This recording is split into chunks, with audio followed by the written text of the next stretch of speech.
தமிழ் உறவுகளுக்கு வணக்கம். வாங்க கதைக்கு போகலாம். இளம் காலை நேரம் 5:30.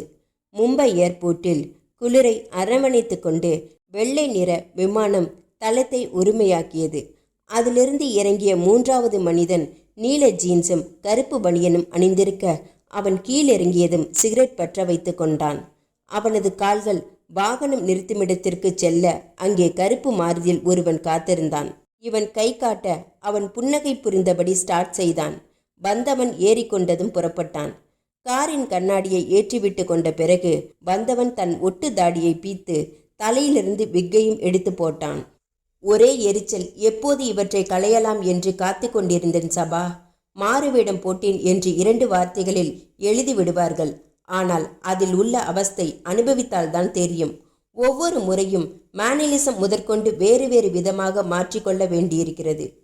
பேசாமல் நீ நடிகனாகி விடலாம் ஸ்டீஃபன். இந்த முகத்திற்கு வில்லன் ரோல் தான் தருவார்கள். கிளிக் ஆனால் சில லட்சங்கள் மட்டுமே பார்க்கலாம். இதில் கிளிக் செய்தால் கோடிக்கணக்கில் பார்க்க முடிகிறதே. தகவல் வந்துவிட்டதா? நேற்றே. எப்போது கிளிக் செய்ய வேண்டும்? 20ஆம் தேதி இரவு. இன்றைக்கு என்ன தேதி? 14. 6 நாட்கள் தான் இருக்கிறதா? உனக்கு அவகாசம் போதாதா? அது அல்ல பிரச்சனை. வெடிகுண்டு தயாரிக்க 2 நாட்கள் போதும். எவ்வளவு சக்தியுடன் தயாரிக்க வேண்டும் என்று கணிக்க நான் இடத்தை பார்க்க வேண்டும். இட அமைப்பை பொறுத்து குண்டின் வடிவமைப்பை, இயங்கும் விதத்தை தீர்மானிக்க வேண்டும். பிறகு அதை எங்கே, எப்படி வைப்பது, எங்கிருந்து இயக்குவது என்றெல்லாம் சரியாக திட்டமிட வேண்டும். ஹோட்டலில் நீ குளித்து சாப்பிட்டதுமே உன் வேலைகளை துவங்கலாம் ஸ்டீஃபன். என்னுடைய லிஸ்ட் படி வெடிமருந்துகள் தயாராயிருக்கின்றன. சரி, ஸ்பாட் என்ன? சபாநாயகம் தன் வாட்சில் பார்த்து கொண்டு சரியாக 7 மணிக்கு ஹோட்டல் அறைக்கு தகவல் வரும் ஸ்டீஃபன் என்றான். சரி, மம்தாள் ஊரில் இருக்கிறாளா? விசாரித்து வைத்து விட்டேன். இருக்கிறாள். ஆனால் என்ன? ஒரு அறிவுரை சொல். 20ஆம் தேதி காரியம் முடிந்ததும் கொண்டாட்டமாக அவளை வரவழைத்து கொள்ளலாமே. அதற்கு முன்பாக வேண்டாமே? ஏன்? உன் கவனம் சிதறும் என்பதால். முட்டாள். கிரியா ஊக்கி என்று கேள்விப்பட்டிருக்கிறாயா? அவளை தொட்டால் என் திறமையும் கவனம் 3 மடங்கு அதிகரிக்கும். அப்படி என்றால் முழு நேரமும் உன்னோடு வைத்துக்கொள். அது ஓவர் டோஸ் ஆகிவிடும். பசியோடு இருப்பவன் அளவோடு சாப்பிட்டால் சக்தி கிடைக்கும். அதிகமாக சாப்பிட்டால் மந்தமாகி படுத்து தூங்கி விடுவான். சரிப்பா, அவளுடைய புதிய டெலிஃபோன் நம்பரை தந்து விடுகிறேன். உனக்கு எப்போது பசிக்கிறதோ அப்போது சாப்பிட்டுக்கொள். எனக்கு காரியம் சரியாக நடந்தால் போதும். மும்பை சேலஞ்ச் என்கிற அந்த நட்சத்திர ஹோட்டலில் காரை நிறுத்தினார்கள். ஸ்டீஃபன் பிக் தாடியுடன் இறங்கினான். ஏற்கனவே பதிவு செய்யப்பட்ட 7ஆம் மாடி 708ஆம் நம்பர் அறைக்கு வந்தார்கள். அறையல்ல, மினி சொர்க்கம். உங்கள் கனவு அறையில் என்னென்ன இருக்க வேண்டும்? உங்கள் பட்டியலுடன் வருக. இங்கு அனைத்தையும் டிக்காகிவிடும். ஸ்டீஃபன் குளித்துவிட்டு வரும் வரைக்கும் சபாநாயகம் தண்ணீர் படுக்கையில் சாய்ந்து டிவியில் ஒவ்வொரு சேனலிலும் 2 நிமிடங்கள் பார்த்தான். ஸ்டீஃபன் உடைமாற்றி தலை சீவி அதன் மேல் விக் வைத்து முகத்தில் பவுடர் போட்டு அதன் பிறகு தாடி ஒட்டி பிரேக்ஃபாஸ்ட் போனில் ஆர்டர் சொல்லிவிட்டு செய்தித்தாள் புரட்டினான். பின்பு தூக்கி போட்டான். நாட்டில் எங்க பார்த்தாலும் கொலை, கொள்ளை, வன்முறை சம்பவங்கள். ஏன் சொல்ல மாட்ட? மலர்களிலிருந்து தேன் கொள்ளையடிக்கப்படுகிறதே என்று ஒரு தேனி வருத்தப்பட்டு கொண்டதாம். நான் குறிப்பிட்டது பெட்டி கிரைம்ஸ். ரொம்ப நாளா எனக்கு ஒரு சந்தேகம். கேள். 12 வருடமாக இதை தொழிலாக செய்து வருகிறாய் நீ. அநேகமாக அத்தனை மாநிலத்தின் போலீஸும் உன்னை தேடிக்கொண்டிருக்கிறது. உன் கைங்கரியத்தில் இதுவரை 1,00,000க்கு அதிகமான நபர்கள் பூமிக்கு டாட்டா சொல்லியிருக்கிறார்கள். உன் மனதில் இரக்கம் என்று சொல்வார்களே, அது இருக்கிறதா? ஸ்டீஃபன் சிரித்தான். இருந்தது. 12 வருடங்களுக்கு முன்னால் முதல் குற்றம் செய்தபோது. கசாப்பு தொழிலை புதிதாக ஆரம்பிக்கிறவனுக்கு முதல் முறையாக ஆட்டின் சங்கு கழுத்தை அறுக்கும்போது கைகள் நடுங்கும், மனம் பிசையும். பழகிய பிறகு அவன் சிந்தனையெல்லாம் இந்த ஆட்டிலிருந்து எத்தனை கிலோ கறி தேரும், இந்த ஆட்டிற்கு நாம் கொடுத்த விலை நியாயமானதுதானா என்பதில்தான் இருக்கும். அதே மாதிரி எனக்கு இது தொழிலாக போய்விட்டது. இங்கு ஆடுகளுக்கு பதிலாக மனிதர்கள். என் கவனம் என் லாபத்தில்தான் என்றான். டெலிஃபோன் ஒலிக்க சபாநாயகம் எடுத்து பேசினான். சபா சார், வந்துவிட்டான் சார். ஸ்பாட் தெரிய வேண்டுமா? ஆமாம் சார். உன் காரில் மைக்கேல் ஜாக்சனின் பேக் கேசட் இருக்கிறதல்லவா? இருக்கிறது சார். அதன் ஸ்பூலை கலற்றிவிட்டு டேப்பை ரிவர்ஸில் சுற்றி போட்டுப்பார். தகவல் வரும். மீண்டும் நாளை இதே நேரம் ஃபோன் செய்கிறேன். சரி சார். போனை வைத்துவிட்டு தன் காருக்கு சென்று அந்த கேசட்டும் டேப் ரெக்கார்டும் எடுத்து வந்தான் சபாநாயகம்.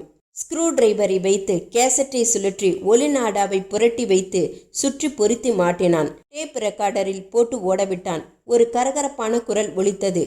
ஹோட்டல் மகா உல்லாஸ். இது மகாராஷ்டிரா அரசாங்கத்தின் சுற்றுலாத்துறைக்கு சொந்தமான நட்சத்திர ஹோட்டல். 1 வருடத்திற்கு முன்னால் திறக்கப்பட்டது. 9 மாடிகளை கொண்டது. சகல விதமான வசதிகளும் கொண்டது. அரசு சம்பந்தப்பட்ட விழாக்களில் கலந்து கொள்வதற்காக மும்பை வருகிற விஐபிகளை இங்கேதான் தங்க வைக்கிறார்கள். வருகிற 21ஆம் தேதி காலை 10 மணிக்கு மும்பையில் சர்வதேச திரைப்பட விழா துவங்குகிறது. இந்த துவக்க விழாவில் கலந்து கொள்ள எல்லா நாடுகளிலிருந்தும் மிக பிரபலமான நடிகர்கள், நடிகைகள், இயக்குநர்கள், தயாரிப்பாளர்கள் மற்றும் சில நாடுகளின் முக்கிய அமைச்சர்களும் வருகிறார்கள். அவர்கள் அனைவரும் 20ஆம் தேதி வந்து விடுவார்கள். அத்தனை முக்கிய பிரமுகர்களும் ஹோட்டல் உல்லாஸில் தங்க வைக்கப்படுகிறார்கள். 20ஆம் தேதி நள்ளிரவு பொருத்தமான நேரம். பாதுகாப்பு ஏற்பாடுகள் அதிகமாக இருக்கும். எச்சரிக்கை, திட்டமிட துவங்கலாம். All the best.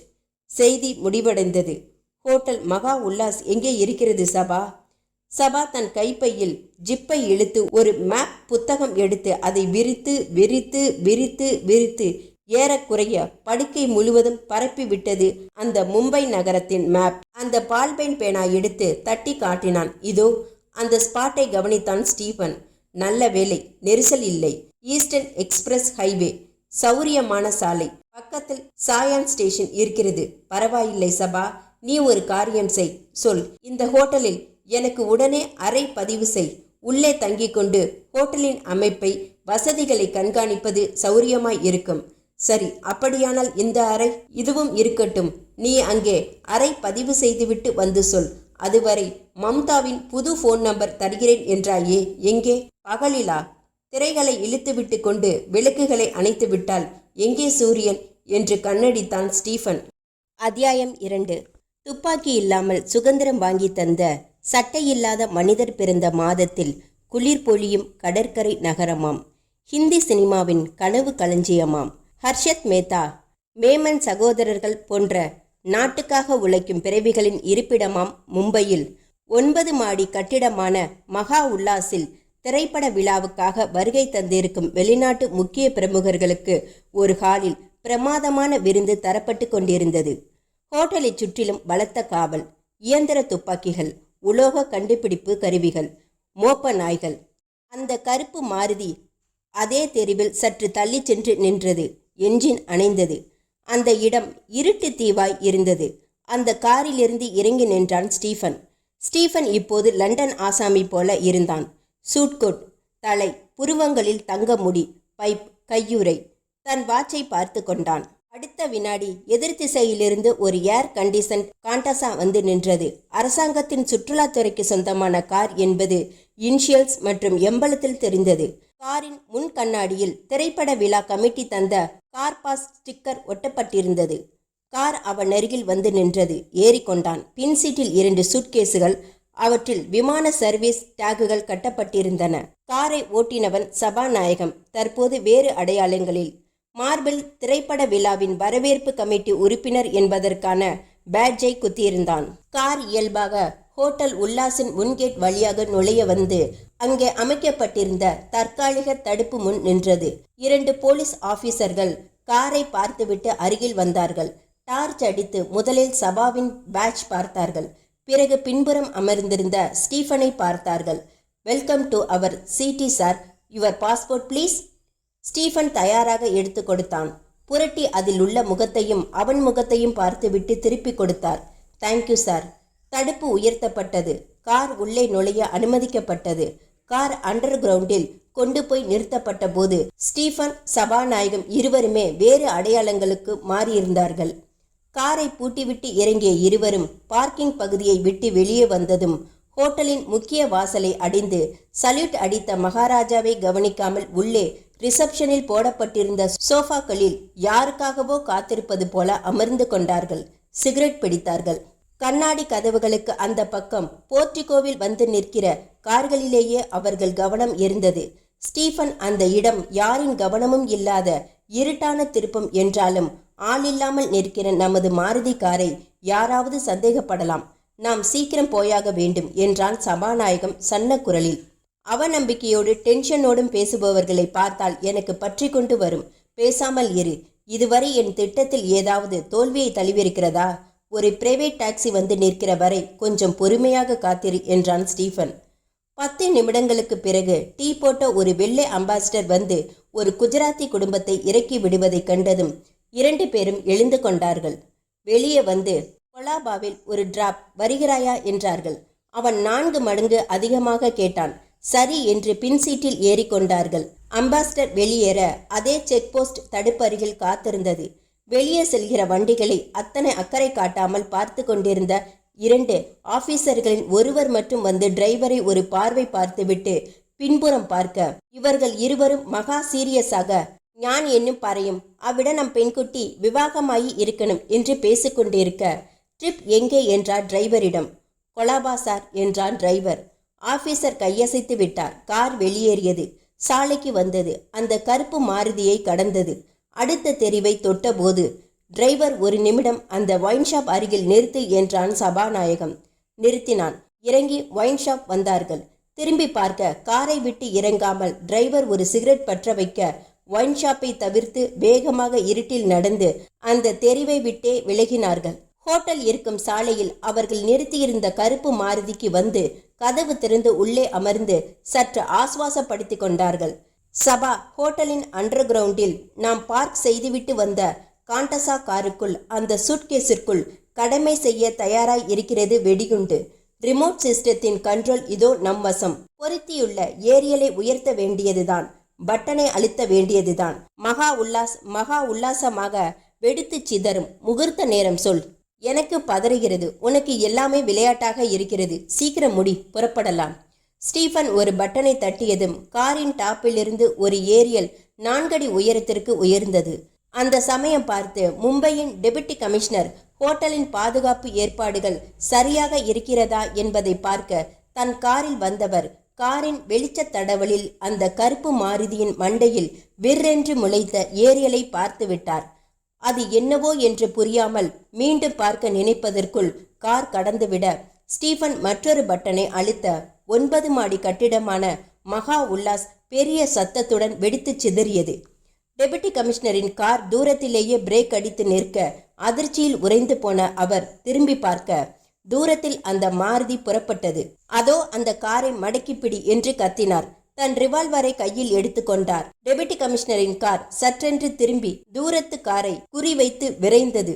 3 வினாடிகள் அந்த மாருதியை நெருங்கிவிட்டது. டெபுட்டி கமிஷனர் மிக சரியாக குறிவைத்து மாருதியின் கார் டயரை சுட்டார். கார் தடுமாறி பாதை விலகி கோணல் மாணலாகி நிற்க அதிலிருந்து ஸ்டீஃபனும் சபாநாயகமும் விபரீதம் உணர்ந்து குதித்து ஓட துவங்க 2 பேரும் அடுத்தடுத்து தங்கள் முழங்கால்களில் சுழப்பட்டு கவிழ்ந்தார்கள். அத்தியாயம் 3. டெலிபிரிண்டர்கள் செய்திகளை அடித்து துப்பின. மும்பையில் பயங்கரம். அரசுக்கு சொந்தமான மகா உல்லாஸ் ஹோட்டல் வெடித்து சிதறியது. வெளிநாடுகளிலிருந்து வந்திருந்த அதிமுக்கிய புள்ளிகள் உட்பட மொத்தம் 2740 பேர் இறந்தார்கள். 14 தீயணைப்பு என்ஜின்கள் போராடி தீயை அணைத்தன. இடிபாடுகளில் சிக்கிய பிணங்களை எடுப்பதற்கு இராணுவம் முழு அளவில் ஈடுபடுத்தப்பட்டுள்ளது. இந்த பிரம்மாண்டமான சதியில் ஈடுபட்ட ஸ்டீஃபன், சபாநாயகம் ஆகிய 2 பேரையும் டெபுட்டி கமிஷனர் பிரகாஷ் சேத்தி விரட்டி சென்று கால்களில் சுட்டு மடக்கினார். ஸ்டீஃபன் பல வருடங்களாக தேடப்பட்டு வரும் பயங்கரவாதி. அவன் மேல் 114 வழக்குகள் உள்ளன. அவர்கள் இருவரையும் சிபிஐ பொறுப்பேற்று ரகசியமாக அடைத்து வைத்து தீவிரமாக விசாரித்து வருகிறார்கள். இந்த பயங்கர குண்டுவெடிப்பு பின்னணியில் பலமான சக்தி இருக்க வேண்டும் என்று டிஜிபி தெரிவித்தார். அந்த சக்தி யார் என்று விசாரணைகளில் தெரிந்து கட்டாயமாக நடவடிக்கை எடுக்கப்படும் என்றும் தெரிவித்தார். அத்தியாயம் 4. 1 மாதத்திற்கு பிறகு வர்லி பகுதியில் கோட்டை போல இருக்கும் அந்த மகா பங்களாவில் ஃபோன் ஒலிக்கிறது. எடுக்கப்படுகிறது.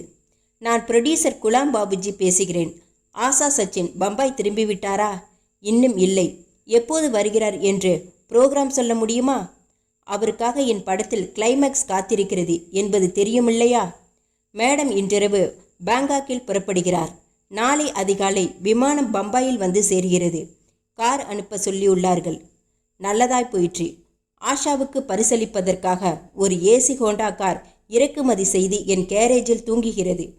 அதை ஏர்போர்ட்டில் எடுத்துச் சென்று கொடுத்து அசத்தலாய் வரவேற்கிற பொறுப்பு என்னுடையது. நீங்கள் தனியாக கார் எதுவும் அனுப்பி வைக்க வேண்டாம். நானே அதற்கு பொறுப்பேற்று அழைத்து வருகிறேன். சரி, எந்த விமானத்தில் வருகிறார்? Cathay Pacific airways. Arrival time please. அதிகாலை 5:15. விடுங்கள். நாளை காலையில் சாந்தா குரூஸ் சுற்றிலும் உள்ளவர்களுக்கு என் வரவேற்பு வேட்டு முழக்கங்கள் தான் சுப்பிரபாதம். Thanks for your information Catherine. Welcome sir. Ghulam பாபுஜியை உங்களுக்கு தெரியவில்லை என்றால் உங்களுக்கு நாட்டு நடப்பு சுத்தமாக தெரியாதென்று அர்த்தம். நம் நாட்டின் பெயர் கேட்டால் எச்சில் விழுங்கி முழிப்பவர் என்று அர்த்தம். குறிப்பாக சினிமா உலகம் பற்றி சரியான ஞான சூன்யம் என்று அர்த்தம். குலாம் பாபுஜிக்கு 7 பட கம்பெனிகள் உள்ளன. சொந்தமாக 2 ஸ்டூடியோக்கள். இதுவரை 32 படங்கள் தயாரித்திருக்கிறார். அதில் 26 படங்கள் சூப்பர் டூப்பர் ஹிட்ஸ். மீதி 6 படங்கள் சூப்பர் ஹிட்ஸ். குலாம் பாபுஜியின் பேட்டி இல்லாமல் பத்திரிகை நடத்த முடியாது. சேட்டிலைட் டிவிக்காரர்கள் ஒருவர் பாக்கி இல்லாமல் பிள்ளையார் சொல்லி போட முதலில் அவரைத்தான் பேட்டி காண்கிறார்கள். அப்படிப்பட்ட குலாம் பாபுஜி குலைகிறார் என்றால் ஆசா சச்சினின் பிரபல்யத்தை கணக்கு தெரிந்தவர்கள் 58 மடங்குகள் பெருக்கி பார்த்து கொள்ளுங்கள். 4 வருடங்களில் இந்தியில் நம்பர் 1 ஸ்தானம். வெளிவந்திருக்கும் படங்கள் 9, கையிருப்பு 16. Madam call sheet please. 2010 தரட்டுமா? அந்த மகாராஷ்டிரா மாநில அமைச்சர் ரவீந்திரா சக்சேனா வீட்டு வாசலில் அவரது தொகுதியில் இருந்து லாரியில் வந்த 70 பேர்களும் கைகளில் கட்சி கொடிகளை தாங்கி அமைச்சர் பெயர் சொல்லி வாழ்க கோஷங்களை அடி தொண்டையிலிருந்து எழுப்பிக் கொண்டிருந்தார்கள். அமைச்சரின் செக்ரட்டரி மறுபடி அவர்களிடம் ஓடி வந்தான். ஏன் இப்படி ஆர்ப்பாட்டம் செய்கிறீர்கள்? நாங்கள் அமைச்சரை பார்த்தே ஆக வேண்டும். மனு கொண்டு வந்திருக்கிறோம். அவரிடம் நேரடியாக கொடுக்க வேண்டும். அவர்தான் ஊரில் இல்லை என்று சொல்கிறேனே. நீங்கள் பொய் சொல்கிறீர்கள். அட, அவர் நம் நாட்டிலேயே இல்லை. தாய்லாந்து நாட்டில் நடந்த ஒரு கலாச்சார விழாவில் கலந்து கொள்ள அவரும் மற்ற 3 அமைச்சர்களும் சென்றிருக்கிறார்கள். மனுவை என்னிடம் கொடுத்துவிட்டு போங்கள். முடியாது. அமைச்சர் எப்போது மும்பை திரும்புகிறார்? நாளைக்கு எத்தனை மணிக்கு? நாளை காலை விமானத்தில் வந்து சேர்கிறார். வீட்டுக்கு வந்து சேர 6:30 மணி ஆகிவிடும் என்ற அந்த தலைமை ஆள் திரும்பி தன் கூட்டத்தை பார்த்து, எல்லோரும் கத்தாமல் அப்படியே அமைதியாக உட்காருங்கள். நாளைக்கு காலையில் அமைச்சரை பார்த்துவிட்டுதான் இந்த இடத்தை விட்டு நகரப் போகிறோம் என்றான். உடனே எல்லோரும் அப்படியே அந்த பங்களாவின் புல்வெளியில் அமர்ந்து விட்டார்கள். இதென்ன பிடிவாதம்? நீங்கள் ஏதாவது சத்திரத்திற்கு அல்லது கட்சி அலுவலக கட்டிடத்திற்கு சென்று தங்கிவிட்டு நாளைக்கு காலையில் வாருங்கள் கெஞ்சினான் செக்ரட்டரி. முடியாது. அமைச்சரை பார்க்காமல் இங்கிருந்து போவதாக இல்லை. நான் போலீஸை வரவழைக்க வேண்டி வரும். நீங்கள் இராணுவத்தையே வரவழைத்தாலும் சரி. செக்ரட்டரி எரிச்சலோடு வீட்டுக்கு வந்து எஸ்டிடியில் பேங்காக்கில் இருக்கும் சக்சேனாவை பிடித்தான். நிலவரம் சொன்னான். உன்னை யார் கடுமையாக நடந்து கொள்ள சொன்னது? என் தொகுதி மக்கள் தானே. இருக்கட்டுமே, எலெக்ஷன் வேறு வருகிறது. எப்படி நடந்து கொள்ள வேண்டும் என்று புரிய வேண்டாம் என்று சீறினார் அமைச்சர். இதை எதிர்பார்க்காத செக்ரட்டரி, இப்போது நான் என்ன செய்யட்டும் சார்? சாமியானாவுக்கு ஆர்டர் செய். பந்தலை அமைத்து ஜமுக்காலம் விரிக்கச் சொல். அவர்களுக்கு குடிக்க தண்ணீர், ஜூஸ் கொடு. 3 வேளையும் உணவு பொட்டலங்கள் வழங்க ஏற்பாடு செய். நாளை காலை விமான நிலையத்திலிருந்து வந்ததும் முதல் காரியமாக அவர்களை சந்திக்கிறேன். புரிந்ததா? Yes sir. எதற்கும் நான் போலீஸ் கான்ஸ்டபிள்களை பாதுகாப்புக்கு வரவழைத்து நிறுத்திக்கொள். நாளை சந்திக்கலாம். எஸ் சார் என்று அசடு வழிய போனை வைத்த செக்ரட்டரி பெருமூச்சு விட்டான். அந்த மிகப்பெரிய ஸ்டீல் இண்டஸ்ட்ரியின் நிர்வாக அலுவலகத்திற்கு வந்த அந்த பத்திரிகை இளைஞன் அந்த பிஆர்ஓவை சந்தித்தான். ஐ எம் எஸ்பால் from capital market. What can we do for you sir? உங்கள் நிறுவனத்தின் மேனேஜிங் டைரக்டர் ரமேஷ் திவாரி அவர்களுடன் எனக்கு ஒரு விரிவான தனிப்பட்ட சிறப்பான பேட்டி தேவைப்படுகிறது. அவருடைய நிர்வாகத்திறன் காரணமாக கடந்த 2 வருடங்களில் உங்கள் குரூப் கம்பெனிகள் அத்தனையும் அபார வளர்ச்சி பெற்று சாதனை இலக்கை தாண்டி முன்னேறி கொண்டிருக்கின்றன. அதனால் உங்கள் நிறுவனம் பற்றி கவர் ஸ்டோரி எழுத திட்டமிட்டுள்ளோம் என்றான் எஸ்பால். மிகுந்த மகிழ்ச்சி. இது எங்கள் நிறுவனத்திற்கு தரப்படுகிற மகத்தான கௌரவம். எனக்கு மிஸ்டர் திவாரியிடம் எப்போது நேரம் கிடைக்கும் என்று கேட்டுச் சொல்ல முடியுமா? ஷூர். ஒரு புதிய ஒப்பந்தம் கையெழுத்திட தாய்லாந்து சென்றிருக்கும் அவர் நாளை திரும்புகிறார். வந்ததும் உங்கள் விஷயமாக பேசுகிறேன். நான் மறுபடியும் வரட்டுமா, இல்லை ஃபோன் செய்யட்டுமா? உங்கள் கார்டு என்னிடம் கொடுத்துள்ளீர்களே. நானே ஃபோன் செய்கிறேன். உங்களுக்காக 2 மணி நேரம் ஒதுக்கச் சொல்கிறேன். போதுமல்லவா? போதும். மிகவும் நன்றி. யஸ்பால் கை குலுக்கி எழுந்து கொண்டான். அத்தியாயம் 5.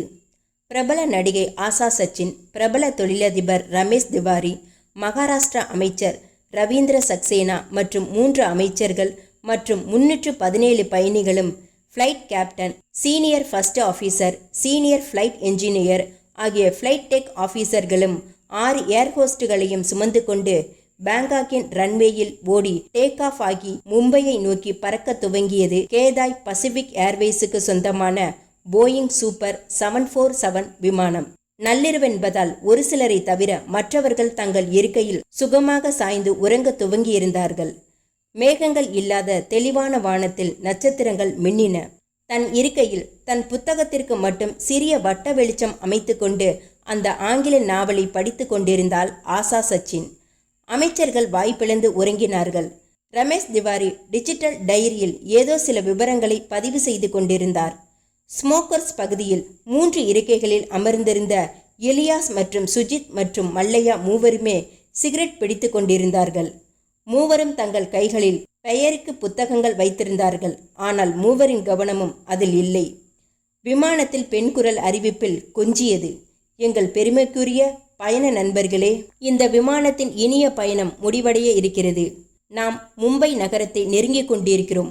இன்னும் 20 நிமிடங்களில் மும்பையில் இறங்குகிறோம். இந்த பயணத்தை நீங்கள் வெகுவாக ரசித்திருப்பீர்கள் என்று நம்புகிறோம். இந்த புதிய தினம் உங்களுக்கு ஒரு சிறந்த தினமாக அமைய கேதாய் பசிபிக் தன் நல்வாழ்த்துக்களை தெரிவித்துக் கொள்கிறது. எதிர்காலத்திலும் உங்கள் பயண தேவைகளுக்கு சேவை செய்ய காத்திருக்கிறோம். ஆதரவிற்கு நன்றி. அறிவிப்பு முடிந்ததும் இலியாஸ் கஞ்சாடை காட்டினான். சுஜித் எழுந்து டாய்லெட் அறைக்கு சென்றான். திட்டமிட்டபடி கையில் ஒரு காகிதத்துடன் பதட்டமாக வெளியே வந்தான். குறுக்கிட்ட ஒரு ஏர்ஹோஸ்டை நிறுத்தி பரபரப்பாக, மேடம், இதை பார்த்தீங்களா? இதை டாய்லெட் அறையில் கண்டெடுத்தேன். எனக்கு பயமாக இருக்கிறது என்று அந்த காகிதத்தை காட்டி மூச்சிரைத்தான். அதில் வெறும் கோடுகளும் வளைவுகளும் சின்ன சித்திரங்களுமாக இருந்தன. இதில் என்ன இருக்கிறது? புரியவில்லையே என்றாள் ஏர்ஹோஸ்டர். இது பாலஸ்தீன விடுதலை இயக்கத்தினர் உபயோகிக்கும் சங்கீத மொழி, கோடுவேர்ட்ஸ். ஒரு அபாயகரமான சதியை பற்றி இதில் குறிப்பிடப்பட்டிருக்கிறது. எனக்கு இந்த சங்கீத மொழியில் நல்ல பரிச்சயம் உண்டு. இதில் என்ன எழுதப்பட்டிருக்கிறது என்றால், ஒரு பெரிய சதி. இந்த விமானம் சம்பந்தப்பட்டது. உடனே நான் பைலட்டை சந்தித்து இதை பற்றி பேச வேண்டும். என்னை காக்பிட்டில் இருக்கும் ஃப்ளைட் கேப்டனிடம் உடனே அழைத்துச் செல்லுங்கள் என்றான் சுஜித். அவள் மிகச் சுலபமாக நம்பினாள். கம் வித் மீ என்றாள். நடந்தாள். தொடர்ந்தாள். அவள் இன்டர்காமில் எமர்ஜென்சி என்று குறிப்பிட்டதுமே உடனே காக்பிட்டின் கதவை திறந்து விட்டார்கள். விமானத்தை ஆட்டோ கண்ட்ரோலில் இயக்க செய்துவிட்டு கேப்டன் திரும்பினார். என்ன என்றார். நான் பல வகையான பேனல்கள் கொண்ட டெக்கில் அவர் அருகில் என்ஜினியரும் சீனியர் ஆபீசரும் இருந்தார்கள். இதை பாருங்கள் என்றான் சுஜித். கேப்டன் வாங்கி பார்த்து புரியாமல் நிமிர்ந்து அதிர்ந்தார். இப்போது சுஜித் கையில் ரிவால்வர் இருந்தது. ஏய், வாட் இஸ் திஸ்? புரியவில்லை. இந்த விமானத்தை எங்கள் கட்டுப்பாட்டிற்குள் கொண்டு வரப்போகிறோம். நாங்கள் என்றால் நாங்கள் 3 பேர். இந்த விமானத்தை பல்பொடி மாதிரி தூள் செய்து விடும் அளவுக்கு RDX வகை டைனமைட்ஸ் கையோடு கொண்டு வந்திருக்கிறோம். பயணிகள் பகுதியில் அவற்றோடு தயாராக இருக்கிறார்கள் என் 2 நண்பர்கள். இன்னும் 15 வினாடிகளுக்குள் நான் பயணிகளுடன் பேசவில்லை என்றால் அவர்கள் செயல்படுவார்கள். எங்களை மடக்க முயற்சிப்பதை விட அத்தனை பேரின் உயிர்களையும் இந்த விமானத்தையும் காப்பாற்றுவதில்தான் ஆர்வம் காட்டுவீர்கள் என்று நினைக்கிறேன் என்றான் சுஜித். 3 பேருக்கும் உத்தரவுகளுக்கு கட்டுப்படுவது தவிர வேறு வழி எதுவும் இல்லை. மைக் அவனிடம் ஒப்படைக்கப்பட்டது. அதில் அவன் பேச துவங்கினான். எங்கள் பெருமைக்குரிய பயண நண்பர்களே, இப்போது பேசுவது விமானத்தின் கேப்டன் அல்ல. கேப்டன் அறையிலிருந்து உங்களில் ஒருவன் பேசுகிறேன். என் பெயர் சுஜித். உங்கள் மத்தியில் உள்ள எனது 2 நண்பர்களை இப்போது உங்களுக்கு அறிமுகப்படுத்துகிறேன். ஒருவர் இலியாஸ், மற்றொருவர் மல்லையா. பயணிகள் பகுதியில் அவர்கள் இருவரும் எழுந்து தங்கள் கை துப்பாக்கிகளுடன் பொதுவாக அனைவருக்கும் வணக்கம் வைத்தார்கள். பயணிகளில் தூக்க கலக்கமாய் இருந்தவர்கள் அனைவரும் சுறுசுறுப்பாக அதிர்ச்சி அடைந்தார்கள். அவர்களிடம் துப்பாக்கிகள் மட்டுமில்லை, நல்ல விதமாக வெடிக்கும் சக்தி வாய்ந்த வெடிகுண்டுகளும் இருக்கின்றன. எங்கள் உயிரை பற்றி கவலை இல்லை. எங்களுக்கு லட்சியம்தான் முக்கியம். மும்பை விமான நிலையத்தில் தரையிறங்கியதும் எங்கள் கோரிக்கைகளை மாநில காவல்துறை உயர் அதிகாரி மூலமாக நிறைவேற்றிக் கொள்ள விரும்புகிறோம். எங்கள் கோரிக்கைகள் சுமூகமாக நிறைவேற்றப்பட்டு விட்டால் நீங்கள் அத்தனை பேரும் எந்த ஔசரியமும் இல்லாமல் விடுவிக்கப்படுவீர்கள். அதுவரை எங்களுக்கு எதிர்ப்பு காட்டாமல் ஒத்துழைப்பு காட்ட வேண்டியது உங்கள் பொறுப்பு. எங்களின் திட்டத்தை முறியடிக்கவோ எங்களை மடக்கவோ யாரும் ஹீரோத்தனமான முயற்சிகளில் இறங்க வேண்டாம். இந்த வினாடி முதல் எங்களின் உத்தரவுகளுக்கு அப்படியே கீழ்ப்படி நடக்க வேண்டும். மறுப்பவர்கள் ஈவு இரக்கம் பார்க்காமல் சுடப்படுவார்கள். இந்த நிமிடம் முதல் விமானத்தின் பின்ட்ராப் சைலன்ஸ் இருக்க வேண்டும். பயணிகள் யாரும் எதுவும் பேசக்கூடாது. தங்களுக்குள் பேசிக்கொள்வதோ சைகை காட்டுவதோ கூடாது.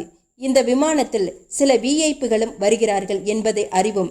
இந்த உத்தரவுகள் அவர்களுக்கும் சேர்த்துதான். யாரும் விதிவிலக்கல்ல.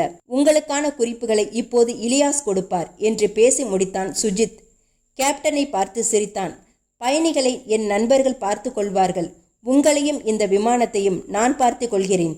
நண்பரே, இப்போது நீங்கள் மும்பையில் விமான நிலைய கண்ட்ரோல் டவரை தொடர்பு கொள்ளலாம். தொடர்பு கொண்டு வெறுப்போடு கேட்டார் கேப்டன். விமானம் இறங்க அனுமதி கேளுங்கள். விமானம் எங்கள் கட்டுப்பாட்டில் இருப்பதை தெரியப்படுத்துங்கள். எங்கள் மூவரின் பெயர்களை தாராளமாக சொல்லலாம். சர்வதேச அளவில் புகழ்மிக்க பயங்கரவாதிகள் தான் நாங்கள். காதுகளில் ஹெட்ஃபோன் மாட்டி கேப்டன் மும்பை கண்ட்ரோல் டவரை அழைத்தார். This is Captain Malhotra from Boeing 747 Cathay Pacific from Bangkok. Topmost crisis here என்று பேச துவங்கினார். அத்தியாயம் 6. டிஜிபி ஜலால் தனது வீட்டுக்குள்ளேயே அமைந்திருக்கும் ஜிம்மில் ட்விஸ்டர் மேல் நின்று இடமும் வலமுமாக உடலை திருப்பி இடுப்புக்கான பயிற்சியை செய்து கொண்டிருந்தார். தொலைபேசியின் ஹேண்ட் செட்டுடன் ஓடி வந்தார் உதவியாளர். சார், ஏர்போர்ட் சீஃப் பேசுகிறார். எமர்ஜென்சியாம், உங்களிடம் பேச வேண்டுமாம். வாங்கி டிஜிபி ஜலால் ஹியர் என்றார். I am Matthew, CCO of Mumbai airport. சில நிமிடங்களுக்கு முன்பு லேண்ட் ஆகியுள்ள பாங்காக்கிலிருந்து வந்த விமானத்தை 3 பயங்கரவாதிகள் கைப்பற்றி உள்ளார்கள். விமானமும் விமானத்தில் உள்ள பயணிகள் அனைவரும் அவர்களின் மிரட்டல் முனையில் வைக்கப்பட்டிருக்கிறார்கள். அவர்களிடம் துப்பாக்கிகளும் வெடிகுண்டுகளும் இருக்கின்றன. அவர்கள் உங்களோடு பேச வேண்டுமாம். உடனே புறப்பட்டு வருகிறேன். ஜலால் தனது அறைக்கு ஓட்டமாக வந்தார். கூடவே ஓடி வந்த உதவியாளரிடம் உடனடியாக யார் யாருக்கு தகவல் சொல்ல வேண்டும் என்று குறிப்புகள் சொன்னபடியே தன் உடைகளை அணிந்தார். 3வது நிமிடம் அவர் தன் காரில் இருந்தார். அவர் விமான நிலையத்தை அடையும் போது அவர் கொடுத்த உத்தரவின்படி 3 தீயணைப்பு வண்டிகள், 2 வேன்களில் ஆயுதம் தாங்கிய போலீஸ்காரர்கள், பாம்ப் ஸ்குவாட்டின் வேன் என்று எல்லா வண்டிகளும் ஒன்றன் பின் ஒன்றாக வந்து சேர்ந்தன. 2 ஐஜிக்கள் ஜீப்களில் வந்து இறங்கினார்கள். விமான நிலையத்தில் கண்ட்ரோல் அறைக்கு விரைந்தார் டிஜிபி ஜலால். உயர் அதிகாரி மேத்யூ அவரை வரவேற்றார். கண்ணாடி சுவர் வழியாக தூரத்தில் பனியோடு ஒன்றிப்போய் அந்த விமானம் தெரிந்தது. காட்டப்பட்ட நாற்காலியில் அமர்ந்து ஹெட்போன் மாட்டிக்கொண்டு மைக்கை ஆன் செய்து கொண்டார். அவர் அருகில் வந்து 2 ஐஜிக்களும் நின்றார்கள். கண்ட்ரோல் அறையிலிருந்து மகாராஷ்டிரா டிஜிபி ஜலால் பேசுகிறேன். போயிங் விமானத்தில் உள்ள பைலட் இதை கேட்கிறார்களா? அவரால் கேட்க முடியாது. இங்கே உள்ள க்ரூ பயணிகள் அத்தனை பேரையும் இங்கே லேண்ட் ஆன அடுத்த நிமிடமே நாங்கள் மயக்க மருந்தை ஸ்ப்ரே செய்து மயக்கமடைய செய்துள்ளோம். இன்னும் 6 மணி நேரத்திற்கு யாரும் சுயநினைவுக்கு வரமாட்டார்கள். பேசுவது யார்? சுஜித். என்னோடு இருக்கும் மற்ற 2 நண்பர்கள் மல்லையா, இலியாஸ் மற்றும் சில நண்பர்கள் இருக்கிறார்கள். அவர்களின் பெயர்கள் துப்பாக்கி, வெடிகுண்டு. நீங்கள் சர்வதேச கிரிமினல் அல்லவா? பரவாயில்லையே, வெறும் பெயர்களை சொன்னதுமே எங்களை நினைவு கொண்டு வந்து விட்டீர்களே. தெரியாமலா உங்களுக்கு டிஜிபி பதவி தந்திருக்கிறார்கள்? உன் பாராட்டு எனக்கு தேவையில்லை. உயிர்களோடு விளையாட வேண்டாம். சரணடைந்து விடுவது நல்லது. அது சரி, சரணடைவதற்காக யாராவது இவ்வளவு தூரம் மெனக்கெடுவார்களா? சரி, உங்கள் நோக்கம் என்ன? வழக்கம் போல சில கோரிக்கைகளை வைப்பதுதான். என்ன உங்கள் கோரிக்கை? முதலமைச்சர்கள் பதவி வேண்டும் என்பது போன்ற அபத்தங்கள் இல்லை. எங்கள் கோரிக்கைகள் சாதாரணமானவை. உங்கள் அரசாங்கத்தால் சுலபமாக நிறைவேற்ற முடிபவை. பீடிகை வேண்டாம். Come on, list it out. 2 தரப்பு உரையாடல்களையும் ஒரு மௌன நாடா சுழன்று பதிவு செய்தபடி ஸ்பீக்கர் போன் மூலம் அந்த அறையில் உள்ள அத்தனை பேரும் கேட்கும்படி ஒளிபரப்பு செய்து கொண்டிருந்தது. நம்பர் 1, எங்களுக்கு 10 லட்சம் அமெரிக்கன் டாலர் வேண்டும். நம்பர் 2, இந்த விமானத்தில் கெரசின் முழு அளவில் நிரப்பப்பட வேண்டும். நம்பர் 3, பயங்கரவாதிகள் என்று அறிவித்து கைது செய்து விசாரணை கைதிகளாக நீங்கள் வைத்திருக்கும் எங்கள் இனிய நண்பர்கள் ஸ்டீஃபன் மற்றும் சபாவை விடுதலை செய்து இந்த விமானத்திற்கு கொண்டு வர வேண்டும். No, impossible. ஸ்டீஃபன் பல வருடங்களாக தேடப்பட்டு வந்த பயங்கரவாதி. அவனால் 1 லட்சத்திற்கு அதிகமானவர்கள் உயிர் இழந்திருக்கிறார்கள்.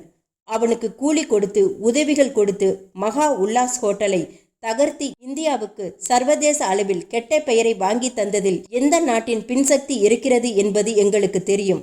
என்ன டிஜிபி சார், உங்கள் பிரதமரே தைரியமாக நாட்டின் பெயரை குறிப்பிடுகிறார், நீங்கள் ஏன் தயங்குகிறீர்கள்? ஆனால் எங்களுக்கு எந்த தயக்கமும் இல்லை. ஸ்டீஃபனுக்கு அந்த பணியை கொடுத்தது பாகிஸ்தான், அதற்கு உதவினது உங்கள் நாட்டிலேயே சில பிரமுகர்கள். அவர்கள் சும்மா உதவவில்லை, கட்டி கட்டியாய் தங்கம் வாங்கி கொண்டுதான் உதவினார்கள். கூடிய சீக்கிரம் அவர்களை பிடித்து விடுவோம். வலை விரித்து கொண்டிருக்கிறோம். நீங்கள் எவ்வளவு பெரிய வலை விரித்தாலும் அவர்கள் சிக்கப் போவதில்லை. டிஜிபி சார், ஸ்டீஃபனை மீட்டு வர சொல்லி எங்களிடம் பொறுப்பு ஒப்படைத்ததே அந்த பிரமுகர்கள்தான். இப்போது ஸ்டீஃபனையும் சபாவையும் எங்களிடம் ஒப்படைப்பதை தவிர உங்களுக்கு வேறு வழியில்லை. அது நடக்காத காரியம். நடக்கும் சார், நடக்க வேண்டும். இந்த விமானத்தில் இப்போது 326 உயிர்கள் உள்ளன. எங்களையும் சேர்த்து எங்களை விட்டுவிடுங்கள். 323 உயிர்களை பற்றி நீங்கள் கவலைப்பட போவதில்லையா? சரி, உங்களுக்கு நாங்கள் சொல்வதெல்லாம் சீரியஸான விஷயம் என்று புரிய வைக்க வேண்டும். அதனால் ஒரு சின்ன டெமான்ஸ்ட்ரேஷன். அங்கிருந்து எங்கள் விமானத்தின் வாசலையே பார்த்து கொண்டிருங்கள். 5 நிமிட இடைவெளிக்கு பிறகு மீண்டும் தொடர்பு கொள்கிறேன். தொடர்பு அருந்தது. அத்தியாயம் 7. விடிந்து கொண்டிருந்தது. பனி விலகி வெளிச்சம் பரவி கொண்டிருந்தது. உத்தரவுக்கு கட்டுப்பட தயாராய் விமான நிலையத்தில் போலீஸ் பட்டாளம் தயார் நிலையில் இருந்தது. தாமதமாக வந்து சேர்ந்த ஆம்புலன்ஸ் 4 டாக்டர்களுடன் நின்றிருந்தன. தீயணைப்பு வண்டிகள். செய்தி அறிந்ததும் அவசர அவசரமாக வந்து சேர்ந்த பத்திரிகை போட்டோகிராஃபர்கள் ஜூம் லென்ஸ் போட்டு விமானத்தை படம் எடுத்து கொண்டிருந்தார்கள். சேட்டிலைட் சேனல்களின் வீடியோ கேமராக்கள் அணி திரண்டு காட்சியை சுட்டு கொண்டிருந்தன. பத்திரிகை நிருபர்களை காவல்துறை உயர் அதிகாரிகள் விமானத்தை பார்க்க முடிகிற தோதில் உள்ள ஒரு அறையில் உட்கார வைத்திருந்தார்கள். பயங்கரவாதிகளிடம் டிஜிபி பேச்சுவார்த்தை நடத்தி கொண்டிருக்கிறார். விரைவில் உங்களை சந்திப்பார், காத்திருங்கள் என்று சொன்னார்கள். கண்ட்ரோல் அறையில் டிஜிபி ஜலால் தன் அருகில் இருந்த ஐஜி தீனனிடம் அவன் எதற்காக 5 நிமிடங்கள் அவகாசம் கேட்டான் என்பது புரியவில்லை. 3 நிமிடங்களாகிவிட்டன. விமானத்தின் வாசல் கதவை எதற்காக பார்க்க சொன்னான்? பேசஞ்சர் லிஸ்ட் பாத்தீங்களா தீனன்? எனி விஐபிஸ் என்றார். 6 விஐபிகள் சார். 4 அமைச்சர்கள், தொழிலதிபர் ரமேஷ் திவாரி மற்றும் நடிகை ஆசா சச்சின். போச்சுடா, விஐபிகள் யாருமில்லை என்றாலும் அத்தனை உயிர்களையும் சேதமில்லாமல் மீட்க வேண்டிய பொறுப்பு நமக்கு இருக்கிறது சார் என்றார் மற்றொரு ஐஜி குருதேவ். சர்டன்லி. தலைமைச் செயலருக்கு தகவல் சொல்லிட்டீங்களா? அவர் மூலமாக சிஎம்முக்கு செய்தி போய்விட்டது. அவர்கள் பேசிக் கொண்டிருக்கும் போது விமானத்தின் வாசல் கதவு திறந்தது. யூனிஃபார்மில் இருந்து ஏர் ஹோஸ்டர் பெண் ஒருத்தி அதன் விளிம்பில் தெரிந்தாள். பைனாகுலர்ஸ் வழியாக பார்த்தபோது அவள் முகத்தில் பயமும் மிரட்சியும் தெரிந்தது. அவள் முதுகில் எதுவோ கட்டப்பட்டிருப்பது தெரிந்தது. அவள் அந்த உயரத்திலிருந்து கீழே குதிக்க எத்தனைத்தாள். தயங்கினாள். பின்னால் திரும்பி பார்த்து கெஞ்சினாள். அவளுக்கு பின்னால் இருந்து வற்புறுத்தலாக உத்தரவுகள் இடப்படுவது தெரிந்தது. அவள் கண்களை மூடிக்கொண்டு விமானத்திலிருந்து கீழே குதித்து விழுந்து புரண்டாள். முழங்கால்களில் ரத்தம் தெரிந்தது. தடுமாறி எழுந்து நொண்டியபடி விமான நிலையத்தின் கட்டிடத்தை நோக்கி ஓடி வர துவங்கினாள். அவள் அந்த விமானத்தை விட்டு 20-30 அடி விலகியதும் தீ பிளம்புகளுடன் வெடித்து சிதறினாள். ஓமை காட், நெஞ்சை பிடித்து கொண்டார் ஜலால். ஆம்புலன்ஸும் தீயணைப்பு வண்டியும் பாம் ஸ்குவாட் வேனும் துண்டு துண்டாக சிதறி எரிந்து கொண்டிருந்த அவளின் பாகங்களை அணுகினார்கள். கேமராக்கள் கிளிக் கிளிக் கிளிக்கின. வீடியோக்கள் வெறின. மைக்ரோ ரிசீவர் உயிர் பெற்று சுஜித்தின் குரல் ஒலித்தது. ஹலோ டிஜிபி சார், எந்த ப்ராஜெக்டிலும் ஒரு முதல் பலி உண்டல்லவா? மனித பட்டாசு வெடித்து யாரும் இதுவரை பார்த்திருக்க மாட்டார்கள் அல்லவா? அதான் ஒரு ஷோ காட்டினோம். நான்சென்ஸ் சுஜித், இது மகா கொடுமை. உண்மைதான். பெயர் மரியம் பூசோ, வயது 19. தாய்லாந்தின் ஒரு அழகான பிரஜை அநியாயமாக வெடித்து சிதறியது கொடுமைதான். தன் சாவின் மூலம் அவள் உணர்த்தி இருப்பது என்ன என்றுதான் இப்போது யோசிக்க வேண்டும். பாயிண்டாக யோசிக்கலாமா? 1. இவர்களிடம் வெடிகுண்டுகள் இருப்பது உண்மை. 2. இவர்கள் மனித உயிர்களை மதிக்கிற ரகமல்ல. 3. இவர்கள் தங்கள் கோரிக்கை நிறைவேறாத பட்சத்தில் விமானத்தை ஒரு மகா சொக்கப்பானை கொளுத்த தயங்க மாட்டார்கள். Stop it. இதோ பார், முதலில் இந்த இரத்த வெறியாட்டத்தை நிறுத்து. இந்த கொலை அனாவசியம். உங்கள் கோரிக்கைகளை நாங்கள் இன்னும் பரிசீலிக்க துவங்காத நிலையில் எதற்காக இந்த கொடூரம்? கோரிக்கைகளை பரிசீலிக்கும் போது இந்த காட்சியை மனதில் வைத்துக்கொண்டு பேசுவீர்கள் அல்லவா? அதற்காகத்தான். உங்கள் 3வது கோரிக்கையை விடுவித்து மற்ற 2ஐயும் மட்டும் நான் சிஎம்மிடம் கலந்து ஆலோசிக்கிறேன். வெறுப்பேற்றாதீர்கள் டிஜிபி சார்.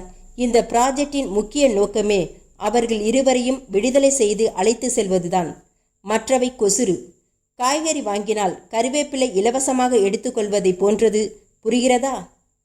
இதோ பார், அதில் சட்ட சிக்கல் உள்ளது, அரசியல் சிக்கல் உள்ளது. நான் எதையும் சிபாரிசு செய்ய இயலாது. தெரியும். நீங்கள் முதலமைச்சரிடம் பேசுங்கள். அவர் நாட்டின் பிரதம மந்திரியிடம் வேண்டுமானாலும் பேசட்டும். எங்களுக்கு தேவை பாசிட்டிவ் ரிசல்ட். சரி, பேசுகிறேன். எனக்கு அவகாசம் தேவை. 24 மணி நேரம் அவகாசம் தருகிறேன். போதுமா என்று தெரியவில்லை. போதும்.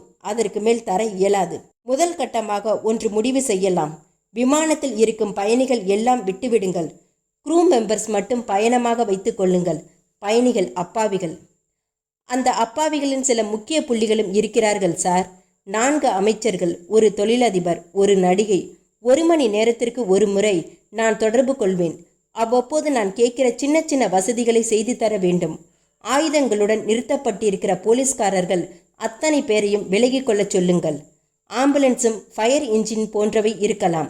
1 மணி நேரத்துக்கு ஒரு முறை எனக்கு உங்கள் தரப்பின் டெவலப்மெண்ட்ஸ் தெரிவிக்கப்பட வேண்டும். சரி, அட்லீஸ்ட் பயணிகளில் பெண்களை மட்டுமாவது முதலில் அனுப்பிவிடுங்களேன். சிலருக்கு அதிர்ச்சியிலேயே பெரிய அளவில் பாதிப்புகள் ஏற்படலாம். அதனால் இந்த பேரத்தை விட்டு விடுகிறீர்களா? யாரை எப்போது ரிலீஸ் செய்ய வேண்டும் என்று எனக்கு தெரியும். அவகாச நேரத்தை வீணடிப்பதை விடுத்து கோரிக்கைகளை நிறைவேற்ற உங்கள் ஆலோசனைகளை துவங்குவது நல்லது. 1 மணி நேரத்திற்கு பிறகு பேசுகிறேன் என்றான் சுஜித். டிஜிபி எழுந்து கொண்டார். குருதேவ், நீங்கள் என்னோடு வாருங்கள். தீனன், நீங்கள் இங்கேயே இருங்கள். பத்திரிகையாளர்களை நீங்கள் சந்தித்து 5 நிமிடங்கள் சுருக்கமாக நிலைமையை விவரித்துவிட்டு இங்கே வந்து விடுங்கள். அவன் சின்னதாக கேட்கிற எந்த வசதிகளையும் செய்து கொடுத்து விடுங்கள். ஆயுத படையினரை விலக்கி விடுங்கள். அவர்களை மஃப்டியில் வர சொல்லுங்கள். பத்திரிகையாளர்களிடம் உங்கள் கருத்தாகவோ யூகமாகவோ எதையும் சொல்ல வேண்டாம். உண்மையை அப்படியே சொல்லுங்கள். வேண்டுமானால் நடந்த உரையாடல்களின் டேப்பை போட்டு காட்டுங்கள் என்று தன் காரை நோக்கி நடந்தபடி உத்தரவுகளிட்டார் டிஜிபி ஜலால். அத்தியாயம் 8. 1 மணி நேரத்தில் முதலமைச்சர் ஜே பண்டாரி தலைமையில் அவரது இல்லத்தில் அவசர கூட்டம் துவங்கியது. முதலமைச்சர், தலைமைச் செயலாளர், DGP, IG, DGP of CBI, முப்படை தளபதிகள், 3 முக்கிய அமைச்சர்கள், மும்பை நகர கமிஷனர், டிஜிபி ஸ்லைட் ப்ரொஜெக்டரில் விமானம், பனிப்பெண் சிதறல் ஆகியவற்றை போட்டு காட்டினார்.